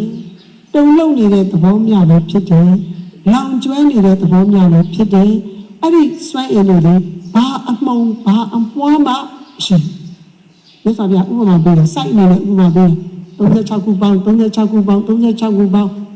အမှန်တော့လောင်ကျွမ်းတဲ့သဘာဝလေးတုံလုံးနေတဲ့သဘာဝလေးအဲ့ဒါကိုဉာဏ်နဲ့ဉာဏ်အောင်ကြည့်တော့မှခုနအမကြီးမမြဲတာကိုသူကတွေ့မမြဲလိုက်တာမမြဲလိုက်ကဲမမြဲတဲ့တရားကိုမလုံနေတာယူလှုပ်နေတာယူမလှုပ်ပါနဲ့လို့တားလို့ရလားတားလို့ရတားကြည့်လေသူဘာလို့လို့မကြောက်လာတဲ့ဆရာကြီးအကုန်လုံးခန္ဓာကိုယ်မှာလှုပ်နေလိုက်တာတုံနေလိုက်တာဒီလိုဘလို့ရှူရမလဲကြောက်လာတယ်နောက်တော့ဘေးဆိုတာတွေ့လာတယ်ခန္ဓာကြီးဟာဘာမှမက်ဆီယာမရှိဘူးဘေးပဲလို့ပြောလာမှာပေါ့အခုပထမဆုံးသူမမြဲတာကိုစမမြဲတာကိုစမြင်အခုတုံလုံးနေတာကိုရက်ခိုင်းကြည့်ဉာဏ်နဲ့သိတာလေရက်ခိုင်းလို့မှကိုယ်သဘောလားသူ့သဘောပဲလားသူ့သဘောပဲလေဓာတ်ပါဆိုမှတဝိဓာတ်ဒေဇောဓာတ်အာဘောဓာတ်ဝါယောဓာတ်ဝဏဓာတ်ရူပဓာတ်ပေါ့ရူပဓာတ်ဓနဓာတ်ဓာတဓာတ်ဩဇဓာတ်လေဓာတ်လို့ပြောတဲ့အတွက်ကြောင့်မလို့ तू ကသူ့တဘာဝလေးပဲဓာတ်ခဲလေးပဲစွမ်းအင်လေးပဲရှိတယ်ဆိုတော့အဲ့ဒီကိစ္စ तू က तू လောင်နေတဲ့ကိစ္စကိုမလောင်ပါနဲ့လို့ပြောလို့မရဘူးအနတ္တတဘောသူ့သဘော तू ဆောင်တာဘယ်မှာထင်းထင်းရှားရှားနဲ့ तू ကမြင်ရတော့မှာပဲအခုလှုပ်နေရင်မလှုပ်ပါနဲ့လို့ပြောလို့မလှုပ်ပါနဲ့လို့ပြောလို့မရတယ်အခုတဘော तू ကလာကြောက်တယ်ပျက်စီးနေတာတွေလှုပ်နေတာတွေတော့ကြောက်တဲ့စိတ်ဝင်နေစီးရဲလိုက်တာလို့မတွေးဘူးလားတွေးလားဒီနေ့မှ तू ကတွေးလာတာအဲ့အချက်မှငြိမ်နေတယ်မဟုတ်တဲ့လှုပ်ရှားနေတဲ့သဘောတွေချမ်းသာလားဆင်းရဲလား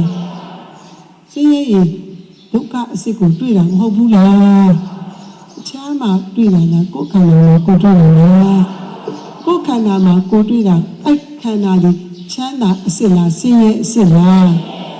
ဆင်းရဲအစစ်ကအမှန်တရားဖြစ်တဲ့တွေအဲ့ဒါဘာသစ္စာဒုက္ခသစ္စာကိုဆင်းရဲတာကိုဆင်းရဲတဲ့အမှန်တိုင်းသိတာဒီတမ္မာဒိဋ္ဌိဘာဒိဋ္ဌိမမြဲဘူးလို့နားလေသဘောပေါက်နေတာလည်းမရှိဘူးလားရှိလားခိုင်းလို့လည်းမရဘူးရက်ပါလို့လည်းရက်လို့မရဘူး तू ကစင်ញင်ပြီးတော့ तू ကဆုံးဖြတ်ချက် decision မချနိုင်လားချနိုင်လားမမြဲလိုက်တာစီးရဲလိုက်တာအစိုးမရလိုက်တာဆိုတော့မမြဲတာကိုအရင်တွေ့အဲ့မမြဲတာကိုမြဲပါလို့ငါပိုင်ငါဆိုးလို့မရအနတ္တကိုတွေ့အနတ္တကိုတွေ့တော့ငါတို့ဘာမှလုပ်လို့မရနဲ့လုံမြုံကြလောင်ကျွမ်းနေတဲ့တုံလုံးနေတဲ့သဘောတရားပဲအဲ့ဒါတွေကဆင်းရဲလိုက်တာလို့တမ္မာဒိဋ္ဌိမြင်တာကြီးအဖန်ဖန်အထက်ထက်ဘသူကသုံးတတ်နေလို့တမ္မာသင်္ကပ္ပကသုံးတတ်နေလို့သူကသုံးတတ်ပြီးအဲ့တော့မှသူကအမှန်သိတော့လားဒုက္ခသစ္စာကိုသိပြီဘာကိုသိပြီသစ္စာသိဖို့ဆိုတာလွယ်သလားနိဗ္ဗာန်ကိုသွားမဲ့လမ်းပေါ်ကိုသူရောက်တယ်အခြားသူတွေလည်းလာမလျှောက်လို့ရောက်တဲ့သူတွေရောက်မှာပေါ့တတုံတပြက်ပြက်တလက်လက်တွေဇာလေးတွေ့ပါလေသူတို့တွေမနေထိန်းထားတယ်သူတို့စိတ်ထဲမှာအရန်ကိုတုံလုံးနေတာလေကိုလေးကမလေးကဒိဋ္ဌံဝင်တော့ကိုလည်းတွေ့တာပေါ့နော်အဲ့တော့သူတို့တွေလာမလျှောက်သေးဘူးတရားလည်းတေချာစစ်ဖို့လည်းအချိန်မရအောင်ကျမကြီးကလည်းမကောင်းဆိုတော့စစ်ဖြစ်ခြင်းလည်းစစ်ဖြစ်မှာပေါ့လေပြောလို့တော့မရဘူးပေါ့တရားပြောတာဝါဖြစ်တာမဟုတ်ဘူးတရားကဘာစတတ်ဝါကိုပြောတာမဟုတ်ဘူးအဲ့တော့အမှန်တိုင်းတွေ့ပြီဆိုတော့အဲ့ဒီပုဂ္ဂိုလ်မှာဉာဏ်ဖြစ်လာစက္ခုနန္ဒပုဂ္ဂိုလ်ဘာပုဂ္ဂိုလ်လဲစက္ခုနန္ဒမကြသေးတဲ့အတွက်ပုထုဇဉ်တော့ပုထုဇဉ်ဘယ်နှမျိုး၃မျိုးပုထုဇဉ်ဘယ်နှမျိုး၃မျိုးခန္ဓာအာယတနာဓာတ်သစ္စာဟေးဒီမှာဟေးဒါတွေရုပ်တရားတွေဒါအတွင်းအာယတနာလေဒါကအပြင်အာယတနာအဲ့အာယတနာတွေ12ပါးရှိတယ်သူတို့တိုက်လိုက်ရင်ဓာတ်18ပါးဖြစ်တယ်အဲ့ဓာတ်18ပါးကိုပြန်ခွဲရင်ရုပ်ကတစ်ပါးနာမ်က4ပါးခန္ဓာနဲ့ပြောရင်5ပါးရုပ်နဲ့နေက2ပါးဟေးဒါကအကြောင်းဟေးနာမ်ကအကြောင်းဖြစ်သွားတာဝေဒနာကအကြောင်းဟေးတဏှာကအကျိုးဟေးဝေဒနာကအကြောင်းဟေးဖြစ်သွားတဲ့ပညာကအကျိုးဟေးအကြောင်းအကျိုးကိုဆက်ဆက်တဲ့ပရိစ္ဆေသမုပ္ပါဒါတွေကိုခကနာနာမသိထားရတဲ့မသိထားတဲ့ပုဂ္ဂိုလ်နှလုံးလုံးကမ်းတဲ့ဓာပုထုဇဉ်သူတင်လိုက်ပြလိုက်လို့တက်သွားတဲ့ပုဂ္ဂိုလ်ကကလျာဏပုထုဇဉ်တစ်လုံးမဲ့ကမ်းတယ် ဟောအခုကြတော့စက္ကုမန္တပုထုဇဉ်ကနှလုံးပွင့်သွားပြီနှလုံးပွင့်သွားပြီဖြစ်တာဆိုရင် तू ကပုထုဇဉ်ဘဝမှာနောက်ဆုံးအဆင့်အမြင့်ဆုံးအဆင့်ကိုရောက်သွားပြီစက္ကုမန္တပုထုအဲ့ဒါဆိုရင် तू နဲ့အရိယာနဲ့ကြားထဲမှာခြားထားတဲ့ဒီကိလေသာအရေးတွေကိုဝိဇ္ဇာဥဆောင်ပြီးတော့တဏှာကခန္ဓာဖွဲ့နေတဲ့ဒီတဏှာကြီးကိုဒီရေကိုဘာဖြစ်အောင်လို့ခန်းအောင်ဘလို့မှမိခုတိုင်းလို့မရအာတာပလို့လုပ်ရတယ်အာတာပိတမ္ပဇာနောတတိမခြားပါဏိမမရှိအာတာပဆိုတဲ့တမ္မာဝါယမယေတမ္ပဇင်ညဆိုတဲ့တမ္မာဒိဋ္ဌိတမ္မာသင်္ကပ္ပယေတတိမလို့ပြောတဲ့တမ္မာတတိတမ္မာတိအဲ့ဒီကာရကမေခင်အလုသမားမေခင်၅ပါးနဲ့အဲ့မေခင်၅ပါးနဲ့ထပ်ပြန်တလဲလဲရှုတယ်တွန်းတဲ့သဘောအရှုခံကဝါယောယုတ်ဒုက္ခသစ္စာအရှုဉာဏ်ကကာရကမေခင်၅ပါးအရှုခံကိုအရှုဉာဏ်နဲ့ထပ်ပြန်တလဲလဲပုတ်တယ်ဆိုတာဘာလို့တွန်းနေတာထပ်ပြန်တလဲလဲတွန်းနေလို့တပ်ပါစင်မှာအပါဉာဏ်ရှင်ပြီးတော့တတိနဲ့ဉာဏ်နဲ့ရှင်နေတဲ့အချိန်မှာတဏှာတည်ပြီးတော့ပတ်နေတဲ့အချိန်မှာနိဗ္ဗာန်ကိုဆိုင်ဘာလဲအချိန်မှာမှတ်နေတဲ့အချိန်မှာဆိုင်အဲ့နိဗ္ဗာန်ကိုတခဏနိဗ္ဗာန်တည်ငါနိဗ္ဗာန်ဟောဒီသူ့ရဲ့သမုဒိယလည်းတည်ငါပဲပယ်နဲ့ပယ်ပါများလာတော့အဲ့ဒီသမုဒိယအရေးတွေတဏှာအရေးတွေကိလေသာအရေးတွေပထမအဆင့်ဘာလို့သွားရင်ခံသွားရင်အဲ့ဒီပုဂ္ဂိုလ်ဘာလို့ခေါ်လဲတောတာပဲလို့ခေါ်ပထမအဆင့်ခံသွားဖို့အရေးကြီးရလားအဲ့ခံသွားဖို့တဲ့ဟိုဘက်ကကိုကူးစရာမလိုဒီနေရာမှာထိုင်နေရင်းကိလေသာခံသွားရင်တောတာပဲဖြစ်ကန်းကကိုယ်စီရောက်လာဟိုဘက်ကကိုသွားတာလားကန်းကကိုယ်စီရောက်လာကိုကမပုတ်လို့ရောက်တာလားကိုကပုတ်လို့ရောက်တယ်လို့အဲ့ဒါနဲ့ကိုနဲ့ဒီတိုင်းပုတ်မယ်ဆိုတော့မပုတ်တယ်ဇာလိပရာဘာပြောတာလဲအဲ့ပုတ်တယ်ဆိုတာဘာလို့အရှုခံနဲ့အရှုဉာဏ်တဲ့အောင်ပုတ်တာဘာနဲ့အရှုခံနဲ့အရှုဉာဏ်ဒုက္ခသစ္စာကိုဘာသစ္စာနဲ့ပွားတာဒုက္ခသစ္စာကိုနဂသစ္စာနဲ့ပွားတာပွားတာမှန်တဲ့သူတွေကြတော့အဲ့ဒုက္ခသစ္စာကြီးဆင်းရဲတာအခုစပြီးမသိဘူးလားသိနေတယ်အခုတမ तू ဆင်းရဲတာအခု तू သိပြီလေ तू သိလာပြီဟာတစ်ချက်မှကောင်းတာမရှိဘူးတစ်ချိန်နဲ့လှုပ်နေပါလားမလို့မေတော်ကြီးရဲ့ကြောက်စရာကြီးခန္ဓာကြီးကဘဲပဲခန္ဓာကြီးကမစ္စရာလုံးဝမရှိဘူးလို့ဆင်းရဲခြင်းအမှန်ဒီပယ်ရမယ်တရားလားသိရမယ်တရားလားသိရမယ်ဆိုရင်စာကြည့်ရမှာလားမက်ခင်နဲ့ပွားရမှာလားပွားတိုင်းဘသူကတည်နေတဲ့အတွက်သမုဒိယတဏှာကတည်တဲ့အတွက်သူ့မှာအတိထူးဉာဏ်အလေးနဲ့မလင်းဘူးလားလင်းလာပြီလားစက္ကုမန္တကမိတ်တုံအဲ့လိုလေးနဲ့ပုတ်ပါများတော့ကျင်းမုံမြင်ကိုဝေဝါးနေတဲ့ကျင်းမုံမြင်ကိုကမတန်တန့်စင်တဲ့အဝတ်ကလေးထပ်ပြန်တလေးဘာလို့ရင်ပုတ်ရင်အဲ့ကျင်းမုံမြင်မှာရှိတဲ့အညစ်အကြေးတွေဒီအဝတ်မှာပါသွားတယ်မက္ကသစ္စာနဲ့ပုတ်ထုတ်လိုက်တဲ့အတွက်ကြောင့်မလို့တပြေးပြေးလေးနဲ့လင်းထင်ပြီးအတိဒူဉာဏ်ဒူရသွားတဲ့ပုဂ္ဂိုလ်ရသော်ဘုရားကအရင်ဆုံးဟောလိုက်တာတော့ကွန်တေနတွေ့ဝနာမအဟောတိကွန်တေနတော့ဘာရသွားပြီအလင်းရသွားပြီဉာဏ်လေးရသွားပါပြီတရားကကျွရင်တာတော့နှုတ်ကနေတော့ပုဂ္ဂိုလ်ကကျွရင်တယ်ကွန်တေနတေဝနာမအဟောတိဉာဏ်လေးအတိဒူကိုရသွားအဲ့တော့တတ္တဝါတွေအိပ်ပျော်နေတဲ့တတ္တဝါတွေရသော်ဘုရားကကိုယ်တိုင်လဲနိုးတယ်ကိုယ့်ကိုနှိုးတာကိုယ်လည်းနိုးပြီးရောအိပ်ပျော်နေတဲ့ပုဂ္ဂိုလ်တွေထားဘာလို့ လဲနှိုးပြရအဲ့ဒါတတ္ထာကရဘယ်လိုကလဲတတ္ထာကရကိုယ်တိုင်လည်းသိအောင်လို့သူတစ်ပါးကိုလည်းသိအောင်မနှိုးပြအောင်လားနှိုးပြရအောင်တတ္ထာကရဂုံတော်ဒါကြောင့်လိုက်ပြီးတော့နှိုးပြတဲ့အခါမှာလိုက်ပြီးတော့နိုးဖို့လေလို့အဲ့နိုးတဲ့လူကတော့မိမိတို့မလုပ်အောင်လားလုပ်အောင်လားမြတ်စွာဘုရားငါဘုရားကတော့လက်မှန်ကိုညွှန်ပြတယ်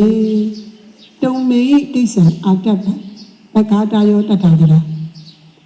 ငါဘုရားတို့ကတော့ညွှန်ကြားရုံနဲ့ညွှန်ကြားနိုင်တယ်တကယ်ပွားများအထောက်ရမှာတော့သင်တို့ရဲ့အလုပ်ပဲလို့မပြောရဘူးလားအဲကြောင့်ဂျပန်မှာရှိတဲ့ဘုရားက လက်ညှိုးကိုပဲမတုံဂျပန်မှာရှိတဲ့ဘုရားကဒီလိုပါလဲဇာနာ